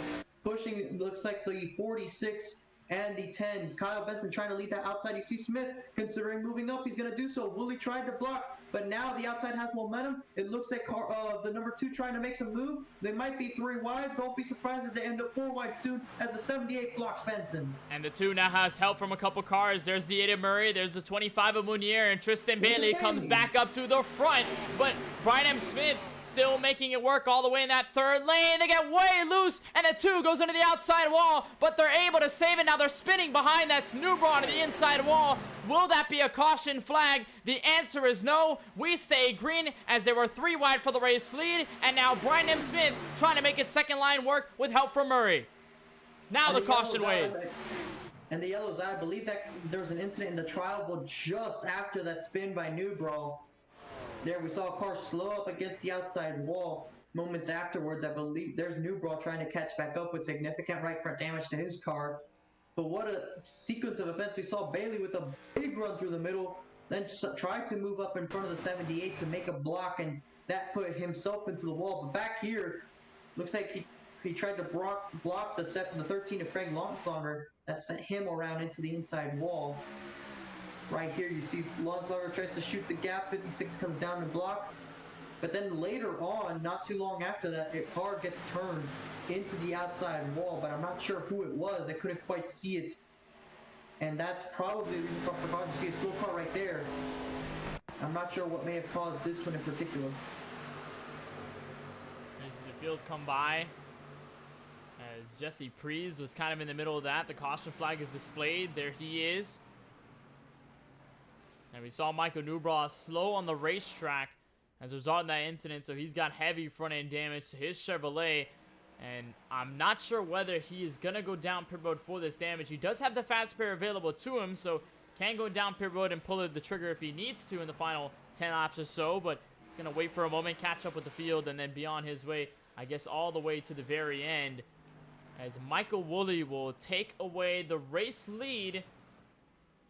And he will be the one in control. We saw Tristan Bailey get almost into a large incident. He got almost spun to the outside wall, tried to keep it straight, brushed the safer barrier, and was able to keep it up top. What a job by everybody to get around him and keep their cars collected and safe.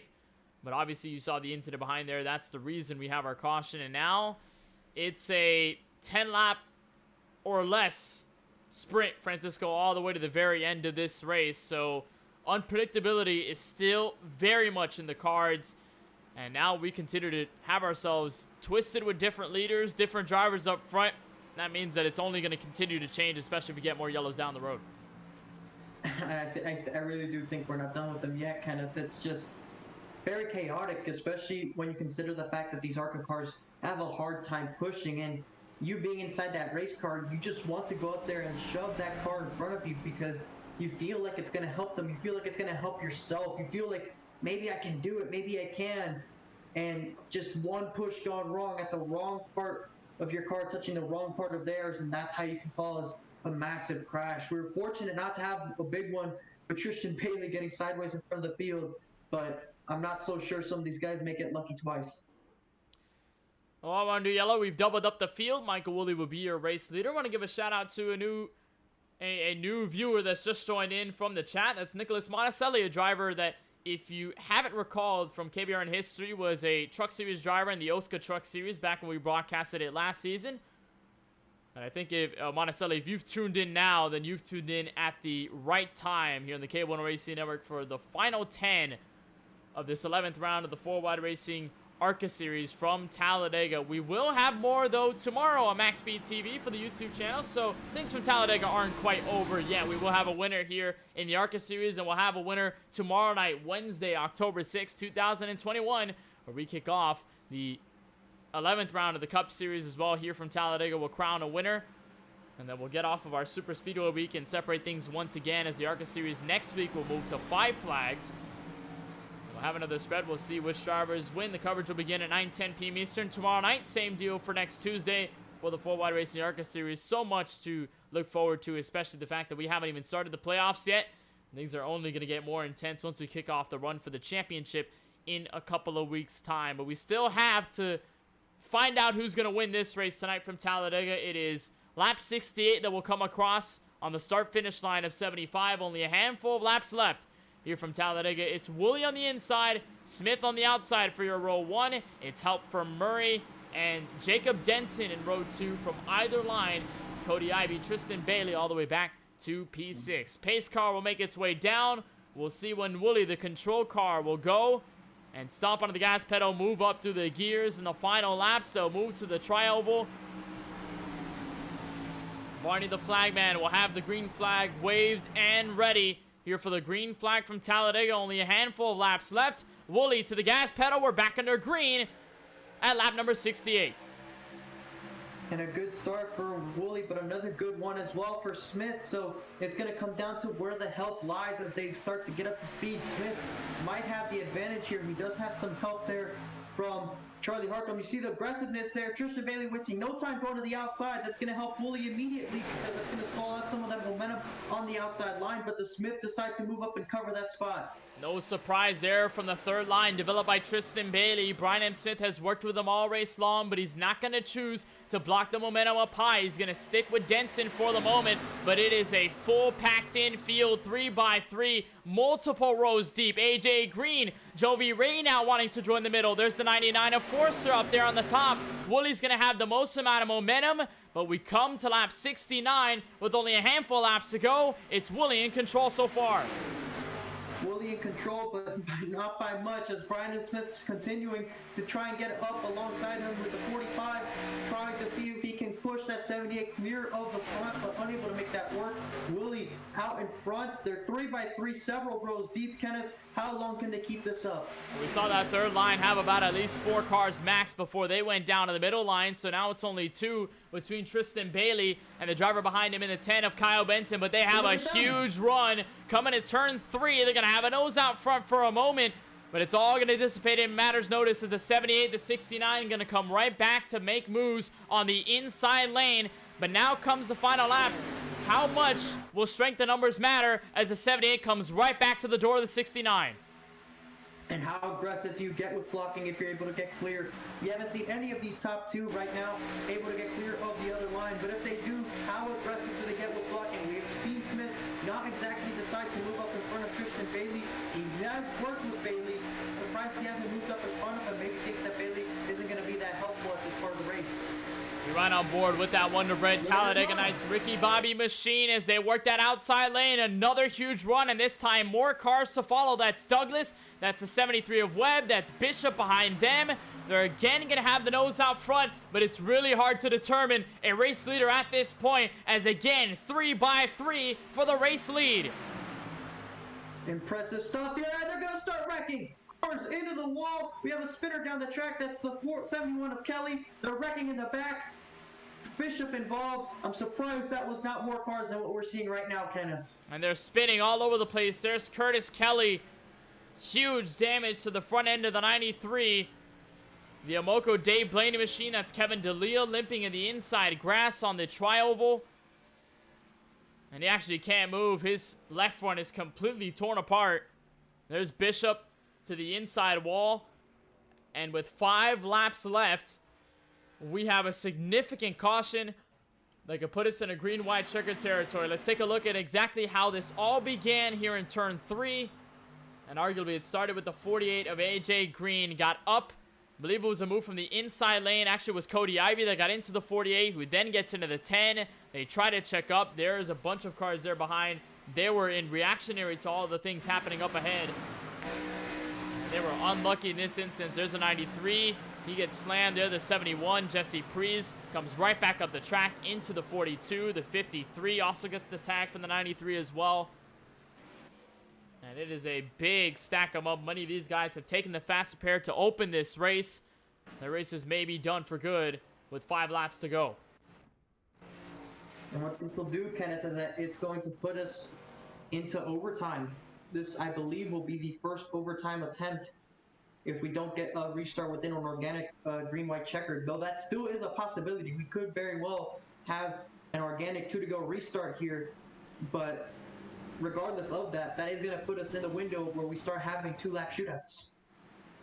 Indeed we will. We'll just see how long it takes, though, for this caution to end and we theoretically go back to green flag territory. So we'll see if it's an organic start or whether this will indeed burn up our first attempt at a green-white checkered, as the lights will stay on the pace car. So we'll go one more time, and I believe this will give us a restart with 2 laps to go. So indeed it is a organic green-white checkered here from Talladega. We'll run over the rules just quickly before we get to this point. We do have 3 attempts at this green-white checkered, and what this will mean is that the field will stack themselves up 2 by 2 on a restart. It'll be coming to the line with 2 laps to go, and it's all going to be about the dash to the checkered flag. If a crash happens before they reach the white, if a yellow is thrown before the leader reaches the white flag in the start-finish line, that means we'll take another attempt, re-rack them, and do it all over again.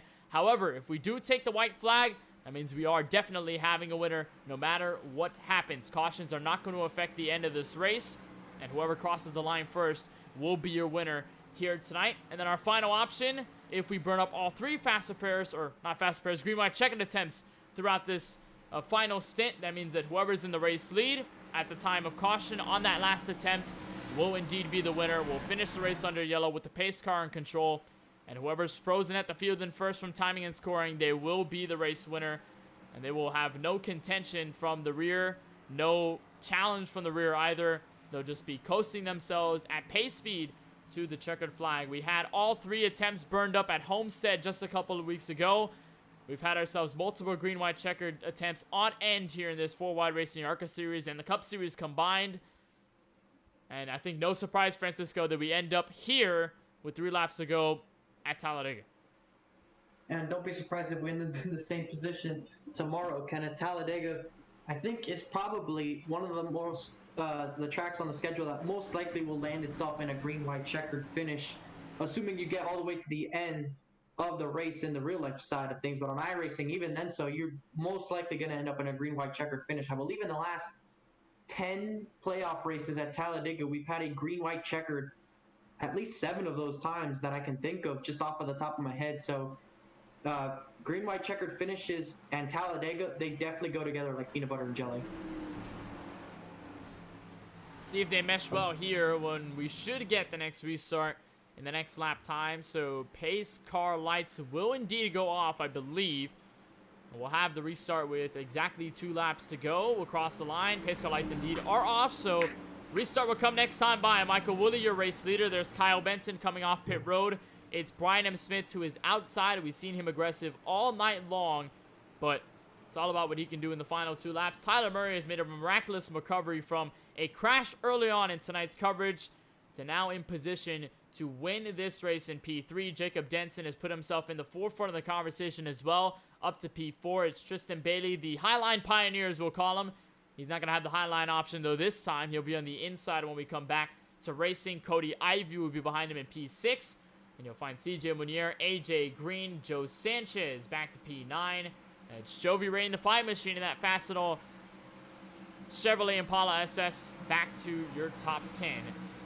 That's so far the drivers that will mostly have contention, but we've seen drivers come from everywhere and anywhere to take away a race win, especially when the field starts going into crazy wrecks at the final lap. So take a look at our race summary just before we go green. Should have done this a long time ago, but with 3 laps to go, I think it's fitting to do so before we might get the end of this race. Michael Woolley is your current race leader. You've completed 72 laps of the 75 scheduled. We have 3 laps remaining. We've had a total of 28 lead changes, one of the largest all season long. We've had a total of 8 cautions for 17 caution laps. It's your race summary presented by Supermix. Francisco, early thoughts before we go green on green white checker attempt number 1. It's gonna be very crazy. We're gonna see a lot of 3 wide. We're gonna see some 4 wide definitely before this race is over. And if we manage to get back to the white flag, Kenneth, I think we might see some wrecking. We've seen wrecking in the opening stage, in the middle stage, near the end. And this is Talladega, so could be the opportunity for more to happen down the line. Pace car making what will be most likely or possibly its final step down to pit road. This time tonight, Michael Woolley, your race leader. It's the first time he's been in control of the field all night long. He's got a chance to win this race with 2 laps remaining. Field in the hands of the 69 as they exit the tri-oval. Smith up top with help from the 45. Green flag displayed. Even start from both lines. 2 laps left from Talladega. An even start, but it looks like Woolley with help from the 8 is going to start pulling ahead. Ryan M. Smith trying to hang tough on that outside. It looks like Woolley will get clear. So does he decide to block? You see Murray have a little bit of a bobble there. It's going to disconnect him, Michael Woolley. Woolley moves up to block 78. He's going to get trapped in the middle as he gets forced 3 wide. Tyler Murray, out of nowhere through the inside, pushes the 69 to the middle, and they're trying to squirm everywhere for any sort of lines in the middle of the field. The 8 going to have the advantage. 78 moves up top to block the momentum. He's going to move down to the inside, and they're dead even as the 3rd line develops. Here comes Jacob Denson as the wrecking to the outside wall. Wrecking in the back, and they're going to call a caution here as they're going to have to now worry about not wrecking. And speaking of, Brandon Gillis, once the yellow gets called, does appear to get turned. There's Brandon Gillis around at the exit of turn 4, but there was a contact near the rear of the field into the outside wall. 2 cars went. I believe Jesse Prees might have been one of them. And we'll take a look. This was our potential call to the end. But chaos happens. Of course, chaos will always reign here at Talladega. Actually, it was the 43. That's Ricky Rosner in his machine. And I believe might have been Dustin Webb in this incident as well. We'll take another look at it. Indeed, that is the 73, the Hot Wheels machine. Up at the top, they wreck all the way at the bottom. As well after, that's the 9. He got turned by the 00 en route to avoid this wreck. Slowing down for the caution. There's a tap. That's not pretty for the 90 machine who was doing well so early on in tonight's race.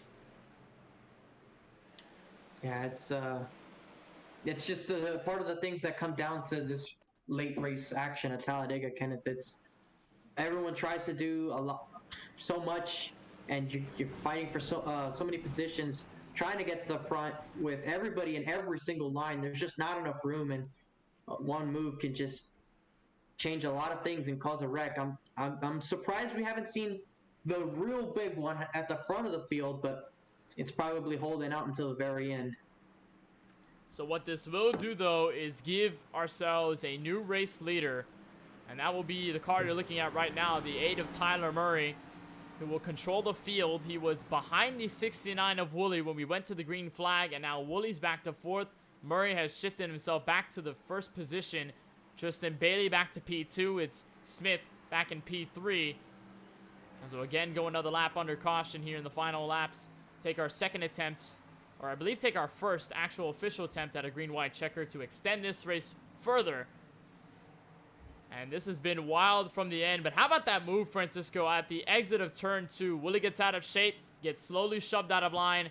That gave way for Murray to send it in the inside lane. Had all the help from everybody down low, tucked to that yellow line, pushes Willie through the middle.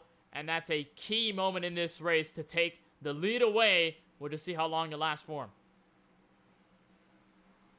We will, and that was a great move by him. He had to get that done and now has put himself in position to control this race.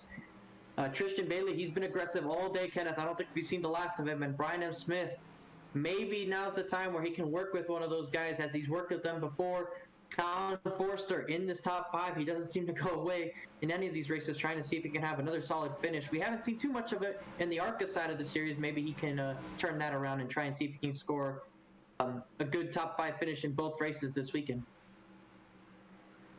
Of course, that starts tonight, so a lot of these drivers do make their appearances in the Cup Series as well. Many of them full-time drivers in both the ARCA Series and the Cup Series respectively, so you will see most of the same drivers in tonight's race and, of course, in tomorrow's affair from the very same track at Talladega. But what's going to be interesting here, I think, since we still have enough time to talk about it, Francisco, before we go green, is this schedule further on all the way to the end of the regular season and the start of the playoffs over at Bristol. We have Super Speedway racing tonight, but we go immediately back to short, intimate track racing with 5 flags next up on the list, and then we extend it back up with a larger track in Charlotte, and then we go back to a short track at USA, go to another short track at Richmond, go to another short track at Rockingham, and then we end the regular season back at a super speedway in Daytona. So it is an interesting stretch for many of the drivers, and not to mention we've had multiple different winners,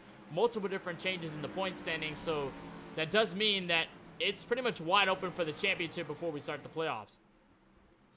And we still have a long way to go. I mean, halfway through this regular season already is insane to think about, Kenneth. We started the season just about 2 months ago, give or take, and already halfway through this regular season with another half to go. Before you know it, it'll be the month of December and it'll be playoff action time, and who knows who our championship contenders will be. We know Joe Sanchez has 3 wins on the season. He's still not out of this. He's in that 10th position, and knowing how crazy these restarts can get, you can't count him out, trying to see if he can get number 4 on the season. But you definitely have to think that Joe Sanchez is the early season favorite with all those wins, and it's just a matter of who's able to step out and show that they are competitive enough with him to get those wins, to really show themselves as either second best or up front with him, because we haven't really seen someone besides Joe Sanchez really get up there and consistently grab these wins.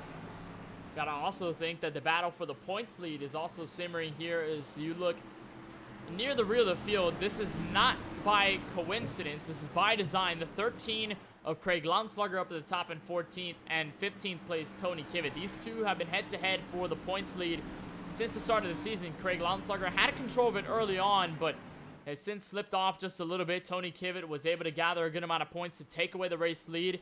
Kept it from last week's race affair at Michigan International Speedway last Tuesday night. So he still has the race, or the points lead rather. And Craig Landslager is trying to take it away in the final laps, although they are buried within the top 15. Does not mean that they can make some last-ditch effort moves in order to gain significant points in this race in the green-white checkered attempt, and probably have a change in the points lead or an extension of the points lead if any of the drivers have their way in this restart. We're going to go green with, again, 2 laps to go. Our official first attempt at a green-white checkered. Our last one was an organic attempt. To finish this race, this will be solidly green-white checkered territory. It is Tyler Murray and Tristan Bailey at the front of the field. Pace car will make its way back down to the safety of pit road. Can we make it green all the way to the end? We'll just have to find out. Over more than 2.66 miles here from the virtual Talladega Super Speedway. Murray, Bailey, your front row to the middle of the tri-oval. It's all about where they can react. When we come to the green flag, they'll exit the tri-oval, hit the restart zone, and Tyler Murray will immediately step on the gas. Green flag is back in the air with 2 laps to go. A shove from Smith, but not enough to fend off Bailey up top. Looks like the 8's going to have some momentum with the push from Brian Smith on that inside line. Both lines tucked up. You see Wooly moving around a little bit, trying to see how to properly push that 2 car. He's going to be very aggressive, almost get on that left rear quarter panel. The 2, and that's going to allow the 8 to get clear. He's going to move up to block. Big block by the 8, but they're wrecking to the back straightaway. It's a big one. 45 into it. 13 goes up into the air. 48 around, and caution flag waves again from Talladega. It's Murray that tried the block up at the middle lane. Got the bump from the 2, and these bumpers do not hook correctly. And all of a sudden, that takes multiple drivers out with damage. It's Wooly with significant hard impacts to his car. Same deal with Tristan Bailey. Tyler Murray trying to come back to the front of the field where the timing scores him. But it is another large mess. We saw one at the Tri-Oval, and it is arguably the biggest one here, Francisco, on the back straightaway. Take a look at this. The big one. We saw several cars go up into the air. You see Joe Sanchez, we were just talking about him under that caution, and he ends up in the air. I do believe he has a fast repair, though, because he has been in the back for most of this one, so maybe his night isn't quite over yet. But a lot of cars torn up in this, and a lot of them had used up that fast repair. You see Kyle Benson further back here after pitting on this most recent caution. You see right there, he starts to check up for that wreck as it seems like we're having some sort of connection issues there. You see contact with Michael Woolley there, but it looked like some of those cars that were not quite caught up on this restart may have just avoided a big wreck and gained some track position. Definitely is. A couple cars get loose away from this, but it was hard to escape as you run on board there with the 69 Michael Woolley. I think this tells the story right here, Francisco. The fact that Woolley was giving the shove to the 2. Watch the 8 come to block. There's no harm here, no contact up here, but watch this push. Bam, right into the 2, then tails into the 8. Of course, sends the 8 around with that push, and then all that momentum gets carried into the rest of the field. Look at that slam into the inside barrier. That's Tony Kivitt, who we talked about just before we went green. As Brendan banks into the outside wall, you see him tagged there. Kyle Benson is able to escape clean. That's Jacob Denson with significant damage. Ken MacArthur with some damage as well. And it was a large piece of carnage there on the back straightaway near the rear of the field. That'll bring everybody back together. We'll see where timing and scoring says everyone is. I believe they're going to give Brian M. Smith the race lead this time by. But ultimately, that was the biggest crash we've seen tonight, Francisco. And you said before we went green on, I think, the first natural green-white checkered attempt, it was that we're going to see a lot more wrecking. And I think your prediction is correct. Yeah, I don't think it's a coincidence that Marvel decided to release Venom Let There Be Carnage this past weekend, because ever since then, there has been a lot of carnage both on the real-life Talladega side of things, and to this point in the week, a lot of carnage here tonight, and it would not surprise me if we see some more carnage tomorrow night. No symbiotes, just to say. No symbiotes here. Just carnage. Just only carnage. Just carnage. So now this is going to bring an interesting case at the front of the field, because, again, this brings us another lead change. I believe this is our 30th, to be exact. So we've reached 30, number 30, in the amount of lead changes tonight from Talladega in this race alone. And so that gives Brian M. Smith the race lead once more, but that does make the case interesting for the guys near the rear, because, of course, they got damage. Some of them burned off fast repairs, and some didn't. Tony Kivitt, there's a Coca-Cola Black and Camo machine. He had huge damage there. We saw him smack the inside wall. He had the fast repair ready for display on pit road. For the case of Murray, he does not, so he's going to stay with some damage on his car. As for the drivers who also accrued damage in this wreck, you have to think of course, the driver, the 69, and Michael Woolley. He's got his fast repair set, so he's got a clean race car this time around. For the 2, Tristan Bailey, I don't believe he's as lucky. You see him there down pit road, so he's most likely out of this race for good. And so that will give them interesting standpoint near the front, because they probably didn't lose too much track position, given that it was the largest wreck tonight, and pretty much everybody apart from a handful got involved. So now it's all about where you can play track position correctly and how you can make it work near the end of this race, especially given that cars in front of cars who have fast repairs, they still have damage.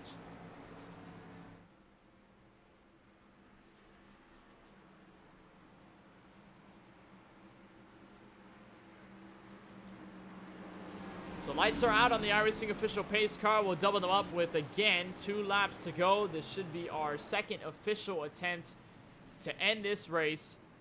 It'll be Brian M. Smith, Colin Forster, your front row. Douglas Carlson has moved his way back to third.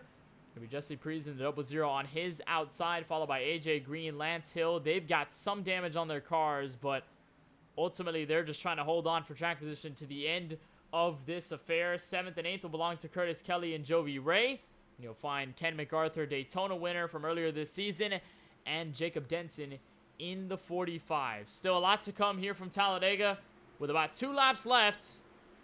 Only a handful of minutes to finish this thing either under green or either under yellow. But it's Brian M. Smith, the winner from Bristol earlier in this campaign, looking for a second at Talladega. He's already got 2 wins in the Cup season. Why not make it 2 in the ARCA Series if he can? Yeah, Brian M. Smith has had a good season to this point, Kenneth, on both sides of it. We'll see if he can make it another win on the season here in the ARCA Series. He won at Bristol, trying to see if he can win on the opposite of Bristol, being one of the bigger tracks on the schedule. It would take a lot for that to happen, just considering all the nature of Talladega. This thing is far from over. It is definitely far from over, as the field will slowly creep for 3 and 4 in the 33-degree banking. We'll head back for the tri-oval, where, of course, we'll reach that coveted start-finish line at the exit of the tri-oval and on the way, pretty much halfway almost to turn 1. It's been even on both lines from every restart that we've had. Doesn't look to be any consistent, clear-cut favorite from either inside or outside when we go green every single time by. So we should expect the same. And we should expect the possible third line to develop, especially given the fact that many of the drivers who have made third lines tonight are on that outside lane, willing to make it happen. They just need some help and some draft, maybe some luck as well in the final 2 laps. Smith, Forster, different front row, but the same format to end this race. 2 laps to go. Pace car is already down. They'll reach for the tri-oval, head for the restart zone, where Brian M. Smith will control the field. But it's a nice run up top. It's a nicer run here for the 78, a push by the 86. We're back under green. Second green-white check-in attempt of the night. And we're already going 3 wide. Jovi Ray aggressively to the top. He's going to get all the way up to that 3rd row. And it looks like it's going to settle down for just a moment. Colin Forster in that 2nd row. But Brian M. Smith has cleared himself as they will start to fan out on the back straightaway. It's a lot less hectic. I think more separation near the middle of the field as they're trying to figure out lines everywhere across. They're already across at the 99. Gets through the middle, 45 all over the racetrack, but he saves it. 4 wide through the middle. They're going to carve through and a crash in turn 3. And they're going to have a big one right here piling up into turn 3. Several cars involved into this one. More people further back involved in this one. And you could just tell this was going to happen when they were all over the place off turn 2. They somehow didn't wreck on the back straightaway, but going into 3, that wasn't going to last too long. Michael Woolley with the front bumper and the rear bumper gone on his race car. He's going to have to tow it back, and we got some more cars that are probably out of this one, Kenneth. A crazy restart. It wasn't as crazy to begin with, but it certainly became more evident as they began to get more up to speed, and eventually several cars hitting the wall and bouncing back into the racetrack was going to result in a crash sooner or later. Well, let's take a look at the exact fanning that happened out of turn 2. So everybody gets crazy right around here. Switch from Jovi Ray, bit of wob out of the 99. What a save by Forster. First of all, to keep it straight. 45 Adenza gets into the outside wall, gets the 88 in there as well, but they keep it clean. This is the problem where it arises though. Jesse Priest, Lance Hill, and Curtis Kelly. 3 wide. Kelly goes underneath. Hill is underneath the yellow line. He merges back safely. Quite misjudging where they are in placement of the cars, and then they go right up to the outside of the wall. This is not pretty whatsoever. Woolley arguably gets the worst damage as Cody Ivy that slams into it. 43 of Ricky Rosner also gets into it as well. And it was just an absolute melee near the rear of the field. Watch this with Michael Woolley. This is not going to get pretty. And Colin Forster made another amazing save after nearly getting balled. You see some tires flying around there on board with Michael Woolley. We'll see if we can get one from Colin Forster, because he made a miraculous save after almost having this wreck cleared. So right here, see, with Forster, he's going to have to make an avoidance right here. He gets into the back of somebody. You see this amazing save he made here in the front of the field. And as they start going by him, going 4 wide, making contact up there, he's going to barely get into the back of, I believe this is Woolley. That sends him up there. Look at this save right here on the banking, half knot, gets into the grass, and it looks like that clipping of the banking, the way he did, kind of fixed his front end damage. It kind of did, and the best part for him is that he's got a fast repair available to him, so with the damage that he got from that recent wreck, he can get a clean race car down pit road. But ultimately there was just about positioning. They were going 3 wide. Hill was underneath the yellow line, kind of figured out where they were going. Prees kind of cut down just a little bit. And obviously once they wreck down low, the momentum is going to carry them back up onto the banking. Of course, I collected Tyler Murray, collected Michael Woolley, collected Cody Ivey. And the rest, pretty much the rest is history there for that wreck. And takes multiple drivers out of contention. Did mention that Murray, a handful of others did not have fast repairs, so this wreck most likely, if not certainly, will take them out of this race for good in this final attempt. And ultimately, we give them the worst end of the stick after many of them were riding so well throughout the start of this race. And we're looking for a better end up until this point. So that will leave, of course, the 78 into the race lead. We're going to have a bunch of other drivers still within this as well. As Jovi Ray will move up to 3rd. Douglas Carlson will slip up to 2nd. And again, we will have another roundabout towards our 3rd and final green-white checkered attempt of the evening. So if we can't get to the white flag, that means the race will be official under yellow. Whoever will be the leader, in this case, it's Brian M. Smith. If he stays up front, when the time the yellow comes out, he will be the winner of tonight's race from Talladega. It'll be his 2nd one of this campaign. And to give him 4 total spread out across the ARCA Series and the Cup Series, respectively. It'll be a great season for him if he can get this done. But how about Douglas Carlson, Francisco? Haven't talked about him too much. That Farmers Only machine has been riveting here from Talladega. He has been on it, and he was one of a recent entry into this league not too long ago. So he's one of the rookies joining in, and he's been on fire tonight from Talladega. Even if he can't get the win done, a 2nd place, 3rd place, or any good finish could really set the momentum and set the trend, I think, for Carlson on Super Speedway Racing at least. Yeah, Douglas Carlson is not a name we've exactly familiarized ourselves with too much. We haven't seen him too many times, and he's put himself in a position in the end of a super speedway race where anything can happen. We can have a wreck here on this next lap here, and if he ends up in the lead by the time that wreck happens, that's exactly how you can just score a win. So we'll double them up. Pace car lights are off again here from Talladega. And the 78 of Brian M. Smith will have the race lead. There's some damage to some cars behind them, but ultimately, I think none of these guys want to sacrifice the place they have right now, especially if anything happens up front. Could give them a solid shot at the race victory. Let's take a look at our total of cautions here from Talladega. 11 total with 18 caution laps. This was our most recent at 11.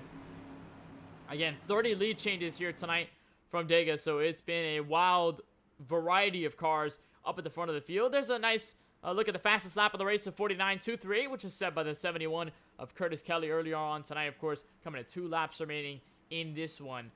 So this should be the final attempt at the green-white checkered. Again, if we cannot get to the white flag, this race will be official. And this will be the 2nd time, if it does happen, that we'll end a race under yellow flag circumstances. We had it once with Jake Ruel at Homestead Miami Speedway. And for a super speedway race, well, we had green-white checkered attempts at Daytona. Could give the opening for another set of green-white checkered circumstances, or probably our final one going green to the end here from Dega with Brian M. Smith in control of the race. It's going to be very hard to pick here, Kenneth, if we see this race can stay green flag. I mean, we've seen this at Homestead. We've seen it here today. It's very indicative that we could see a wreck. Whether it happens on this first lap of the restart or on the final lap, it's going to come down to which one it happens. And if it happens on this next lap, that's going to be race over. Whoever leads is going to be the winner of the race. And if it happens on that last lap, it's still a free-for-all to get back to the checkered flag. Hopefully this is the last time we see the pace car come back on the racing surface. It'll dip down to pit road. It will be the final attempt at a green-white checkered. It's Brian M. Smith, Douglas Carlson, the first 2 to lead us to the green. Again, awaiting that long tri-oval in the exit back to the chute between the start-finish line and turn 1. Green flag is out. Smith up and away with 2 laps to go. It's a nice push from the 5 of Joey Ray. and they're going to get way out there. They might have to look out because that's going to invite everyone else to get a run. You see 3 wide already further in the back. It's going to come down to who can get the run at the right time. You see Jovi Ray kind of backing off. He wants to try and see if he can back up to Carlson and see if they're going to get a huge run. Brian M. Smith with a huge lead. This is not good. There comes Jacob Denson up to the top. He's got help from the 99 of Forster, but there's nobody really else to help Bishop, Benson, and others trying to make something work all the way near the rear of the field, but they may not have enough time to make it go into fruition as they come to 3 and 4. The 45 and the 99 trying to make the middle lane work, but it's still Smith with the strength and numbers down low. But I will look out for them. Forrester has been a good pusher today as we have one car on the apron. It looks to be AJ Green. Joe Sanchez gets shuffled out wide. Look at Forrester trying to squeeze it 3 wide. They're going to end up 4 wide on the tri-oval as they're coming to the white flag. White flag out from the virtual Talladega Super Speedway. They're 4 wide for position behind. There's a third line developing with the 47 machine as they wreck behind them. Huge wreck, but it will not matter. Everybody's scrambling in turn 1, but this is the fight for the race victory. The 86. Carlson gets turned at the exit of turn 2. There's still a couple of cars left. Here's a large push from the 5 of Joey Ray.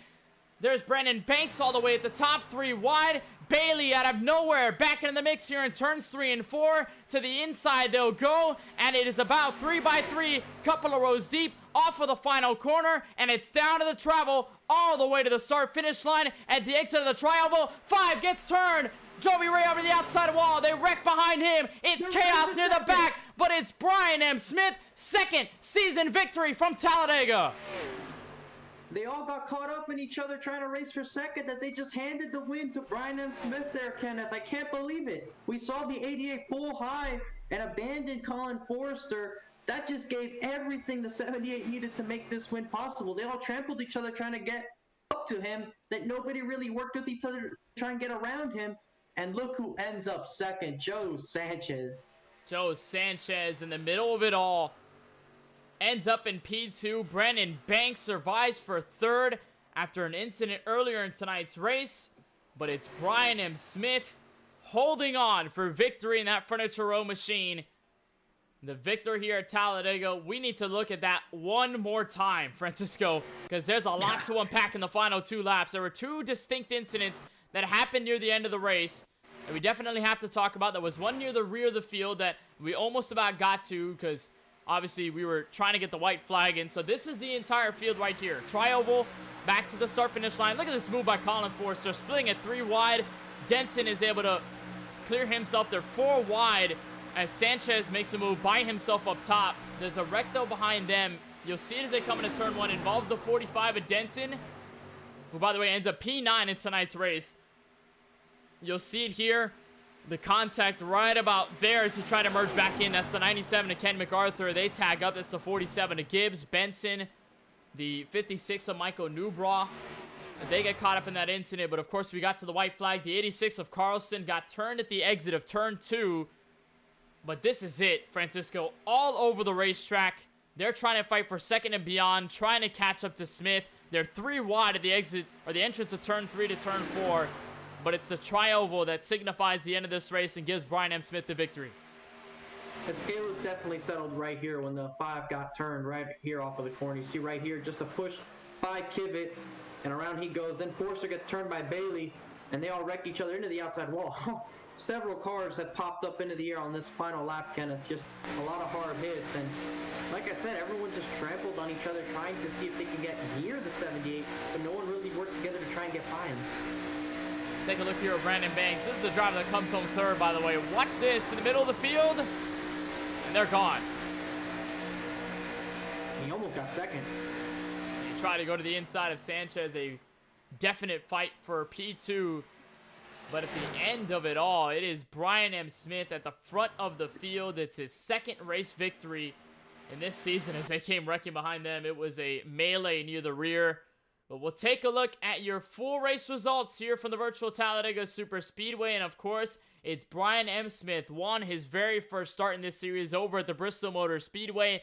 And he takes on the Alabama gang. And the Talladega Super Speedway wins here tonight for the second time in this campaign. Joe Sanchez, after winning last week for Michigan International Speedway, he doubles down on a nice performance in the top 3, ends up in P2. Brandon Banks comes home in P3. definitely going to be good for him in the point standings going into the next race of Five Flags Speedway. Tristan Bailey, the most aggressive driver all night, no doubt, ends up in P4. It's P5 for the 99 of Colin Forster. Lance Hill will arrive in P6. 7th will belong to the 10 of Kyle Benson, who survives some of the struggle-some evening. Craig Launslager will end up in P8. Jacob Denson, Douglas Carlson, your final 2 drivers to the top 10. Remember, Denson and Carlson involved in incidents in the final lap. And we see the 11th place. Ken MacArthur was involved in that last lap crash, up in the air, finishing in the 11th position. CJ Munier in the 12th position. Joby Ray, who got turned from second on the final lap, ends up in 13th. Michael Newbro in 14th. Tony Kivett was involved in that trial crash as well, finishing in 15th. Ricky Brosner in the 16th position. We see Dustin Webb finishing 17th. Curtis Kelly in 18th. Jeremy Gibbs in the 19th position, and Charlie Harcum in the 20th position, who was also involved in that final lap crash. We'll look behind from 21st onto the rear. That's Scott Feltz, 1 lap down in the 77 in his first start here in this full wide racing ARCA series. It's 22nd for AJ Green, who started up at the front, took the lead to start the race, but unfortunately did not have the luck near the end to get all the way up to the front once again. Jesse Prees, involved in a handful of wrecks tonight, ends up P23. It's the 24th position for the 81, the Shake and Bake machine, the Steak and Shake machine of Cody Ivey. 69 of Michael Woolley with a solid charge to the front of the field near the end. He gets involved in an accident near the end as well. He ends up P25. It's P26 for strong Tyler Murray in the 8 machine, also up there near the end, but got caught up in an incident. Cody Kinsey, same deal for him, 10 laps down in P27. It's 28th for the 9 of Brandon Gillis, 29th for the 42 of Christopher Bishop. Kevin D'Elia in the 53.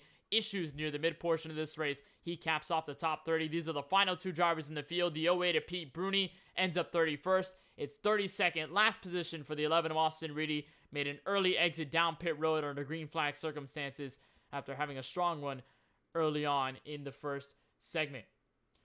That's your entire field, but the focus lays on the driver in the first position, Brian M. Smith. It's the 2nd race victory for him in this inaugural 4-wide racing ARCA Series season. And we bring him in from the coveted Victory Lane here from Talladega. Brian, I don't know how I can pick your brain on this, because as a driver, there's so much to look forward to as a driver from Talladega in a super speedway setting. Cars around you, cars making moves. But I think from the drop of the green flag, you had a statement to make with a bunch of drivers around you. You made it up until this point. And then, of course, drivers wreck behind you. You hold on. 2nd race victory this season. How does that feel for you? Yeah, typically I'm the one caught up in all these wrecks, but I probably felt like the luckiest guy out there tonight. I just felt like everything was wrecking around me, and I was able to keep it green and didn't even really get a scratch on the car. I think when you got a clean paint scheme in the furniture row, I think no scratches, that definitely means a lot. But I want to talk about the final restarts. We're switching everywhere. I think the lead changed at least 3 times in the last 3 green light checkered attempts. There was always a new leader at some point. And after every caution, there seemed to be a new front row each and every time throughout. How do you manage position changes so quickly, especially when yellows come out, and especially in the fact that we were in green-white checkered territory for so long? Yeah, that was all about having Jovi behind me, someone I could trust, someone that wasn't going to bail on me. So I was feeling pretty confident, especially when the white flag came out, to have him behind me, and I had my spotter Jake Rowell in my ear. So I think the 2nd lane formed, and I didn't really have a good look at what happened there, but I felt pretty good coming even down the back when they were side by side with us. I didn't see that many cars lined up on the outside, and I know I had Jovi behind me. So I was feeling really good on that last lap and pretty much every green white checkered. Well, not only is this your 2nd win in the 4-wide racing ARCA Series season, it's your 4th win entirely, totality, if you look at ARCA Series competition and Cup Series competition. So with the way you've entered the ARCA Series with such fire, and the way you've been kind of working your way through the Cup Series this campaign, how does this look for you as a driver, taking double stints on Tuesdays and Wednesdays to race in 4-wide competition and to have 2 wins to share and to have a good shot at the playoffs in both? Yeah, it's fun. I mean, I like winning races, and I mean, those numbers show that hopefully I'm going to be able to keep it going. So hopefully tomorrow night or next week or the week after that, we'll talk to you guys again in Victory Lane. Well, it's an extension of the race here from Talladega. You're able to hold on in the final 2 laps to take away this victory here from Talladega. Before we let you go from victory lane, Brian, is there anybody you just want to give a shout out to? Any teams, sponsors, or just anybody else that makes it happen for you here? Yeah, I wouldn't have won this race without Jovi on track pushing. Like I said on that last restart, he did more than I did. So thanks Jovi, and thanks Jake for spotting, and thanks to you guys for broadcasting. So it was fun out there. Well, we certainly appreciate the time, Brian. Want to congratulate you on this second race win here from the Talladega Super Speedway. And of course, we'll let you celebrate here tonight, but I know there's a lot of work to be done tomorrow as you go for the win of the Cup Series tomorrow night. Awesome. Thanks, guys. That's Brian M. Smith, the race winner here tonight from the virtual Talladega Super Speedway. We'll talk to the driver who comes home in P2, and that is the Housingveld Machine, the driver who started in P17 and the winner from last week at Michigan. It's Joe Sanchez, able to survive the final 2 laps to hold on for P2. He's caught up on pit road with our very own Francisco Baqueo. Well, Joe, we saw you at the back for most of the first portion of the race. You got caught up in a couple of those late race wrecks, but you pulled out to P2 somehow at the very end. Can you walk us through that? Well, those green-white checkers are pretty crazy there at the end, but yeah, strategy worked out pretty well. Riding around in the back, pretty much had about 10 of us who agreed to do that and just kind of ride and save that fast repair for the end, which ended up working out for us. But that was a crazy last restart there. Narrowly missed about 5 wrecks right there at the end, and I don't know how we made it through. I think if I didn't have to check up there in the tri-oval, maybe had a side-by-side battle there for the win, but I lost all my momentum there and had to hold off Brandon there for second. But pretty happy with the day. To finish top 5 at Talladega is quite the accomplishment. You're right about that. It is not easy to get a top 5 finish here, and you mentioned all those green-white checkers, and being a driver sitting there under those caution laps, it can get very frustrating just not being able to go out and race it. But once you do get under green, it's 3 and 4 wide. How hectic is it being in that situation? It's pretty hectic. The last couple of restarts, I was unfortunate to have to start on the bottom, and the bottom line typically doesn't get going, just because you get the stack up and you're pretty much locked there. So luckily, it looked like on that last one, the top of the lane didn't get going right away. And we were able to kind of make some headway there. I thought I had a run with Brandon on the outside, but you can't push with these cars like you can in the Cup cars. So I had a bailout on that one, and thought I had another run on the high side coming to the white flag. But these cars get with that duck bill or whatever on the roof, they get a hell of a run on cars. So you could pretty much set yourself up for a good pass if the lane's open. But Talladega's wide. You got to pick and choose which lanes you want to go with, and luckily for the most part the lanes I went with kind of pushed to the front. Yeah, it was a pit lane start up to P2 for you, Joe, and it was not easy. A lot of things had to go your way, but give your shout out to those people that help make this sort of thing possible each and every week. Yep, shout out to you guys again, like every week, for putting this broadcast on. Tyler for putting the league on and doing the point standings. He's already updated everything and the results. He's on top of that all the time. But I want to shout out to Brandon, Tony, Jesse, Cody, Wooly, and Newbra there for pulling out that back strategy and kind of just riding around for a long time. It's pretty boring back there, but it saves you for that end run. And typically in a Talladega race, the last 5 laps are the only laps that matter. So to be there at the end is the most important part. Being there at the end was the name of the game, and indeed you were, Joe. A top 2 finish once again. Definitely bringing that consistency towards this middle portion of the season. We hope to see you out there next week at 5 Flags, but more importantly, we wish you luck and hopefully see you out there on the racetrack tomorrow night. Thanks. As Joe Sanchez in the 55, who comes home in P2 after starting P17 at the start of this event. We'll kick back to the driver who ends up at the last step of the podium. It's again another Chevrolet, this time the 88 Geico machine Brandon T. Banks started 14th and ends up on the last step of the podium in P3. We'll bring Brandon Banks in from pit road. And Brandon, safe to say that Talladega definitely showed us a lot of carnage, showed us a lot of chaos in every way imaginable. And this last sort of segment of green, white, checkered restarts arguably was important for everybody, including you, at that part of the race. How was that behind the wheel with everybody in packs, everybody swerving, all the blocking, trying to get to the checkered flag? Wow, it was just crazy. We really were trying. We got lucky there the last couple restarts to get the outside and just be able to make up a couple positions there before we wrecked again. But yeah, it's crazy. You just got to get lucky and not get in the big one and keep the car clean as much as you can. Like I said, me and Joe and a couple of other guys, we started back there and rode around for a long time. So we were trying to save that fast repair because we knew it would get crazy. Especially, throughout the race, we were already given a bunch of cautions for really no apparent reason. But yeah, it's just you just got to get lucky and get through the wreck and just hope you can survive to the end. That's about it.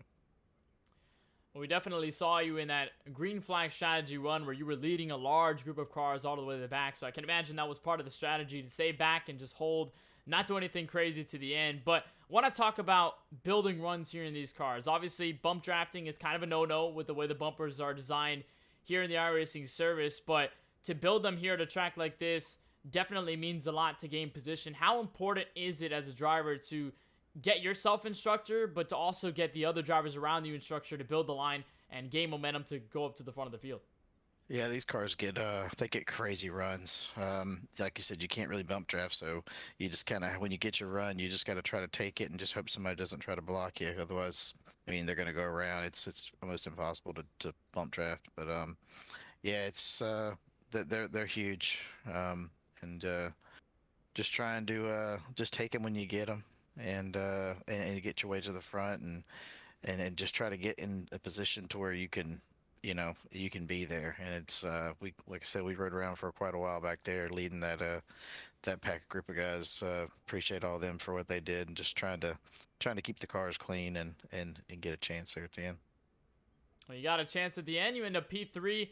Surely that's going to mean a lot in the point standings for you, especially in this series, going for 5 flags on next Tuesday night, and of course tomorrow night in the Cup Series to carry over the skills from Talladega. But before we let you go, Brandon, is there anybody you just want to give a shout out to, any teams, sponsors, or just anybody else you just like to give the love for tonight's race? Oh yeah, definitely. My team, Rowdy Motorsports, Drinking Bros Racing. We work with them. Like I said, tonight they worked really good with us tonight, and got us in position to even be here. You guys for what you do, and Tyler and Reedy and all those guys for putting this on every week. It's a blast. Like I said, and congrats to Brian and Joe for that. That was a wild finish. Well, we certainly appreciate the support, and we appreciate the time, Brandon, here for this 3rd place finish from Talladega. We congratulate you on the podium finish nonetheless. And of course, we wish you the best of luck, not only in the 5 flags race next Tuesday night for the ARCA series as you try to go for the top 2 in points, but also tomorrow night you'll be in the Cup series for this very same track at Talladega. We wish you the best of luck. All right, thank you.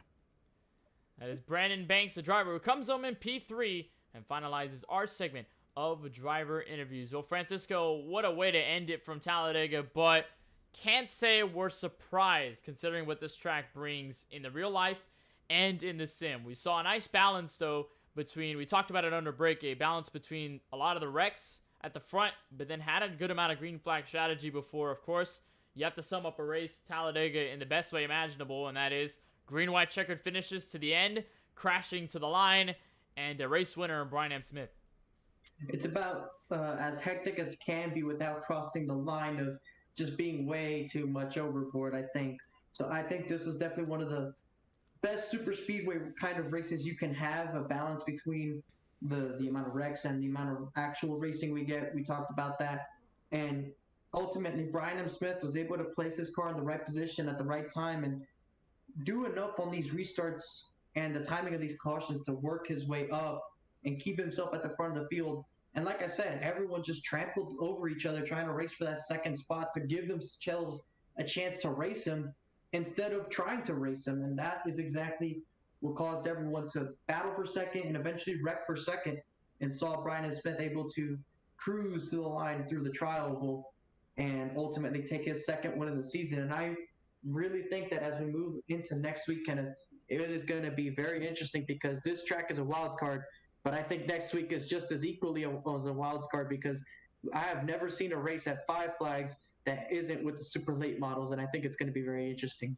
It's going to be a show when we get down to Pensacola, Florida in 1 week time on Tuesday night. But we do have more racing from Talladega before we get to next week's coverage, and that'll be tomorrow night, 9:10 p.m. Eastern. You'll find the 4 Wide Racing Cup Series as they tackle the big old Talladega Super Speedway for the, I believe, the second Super Speedway race of their season. The coverage will begin, of course, 9:10 p.m. Eastern, but you'll find it over on the Max Speed TV YouTube channel. You have the same cast and crew here in the booth. Kenneth Bueno, Francisco Bacallao with you. We'll have it on Max Speed TV before we return for KBueno Racing Network action and more coverage of the 4 Wide Racing ARCA series as they head for Five Flags Speedway. That'll start, of course, same time, 9:10 p.m. Eastern, but you'll find it right here directly on the KBueno Racing Network YouTube channel. So that concludes everything on our broadcast here for the 4 Wide Racing ARCA series from Talladega. We'll have more coverage on tomorrow night and, of course, next Tuesday night. So for Tyler Murray and everybody at the Race Council over at the 4 Wide Racing series for making things happen, and on behalf of all of us at the KBueno Racing Network, for Charlie Byer and my colleague in the booth, Francisco Bacallao, my name is Kenneth Bueno. Congratulations to Brian M. Smith, 2-time race winner this season. Next week, we head to more racing on the short track side from Five Flags.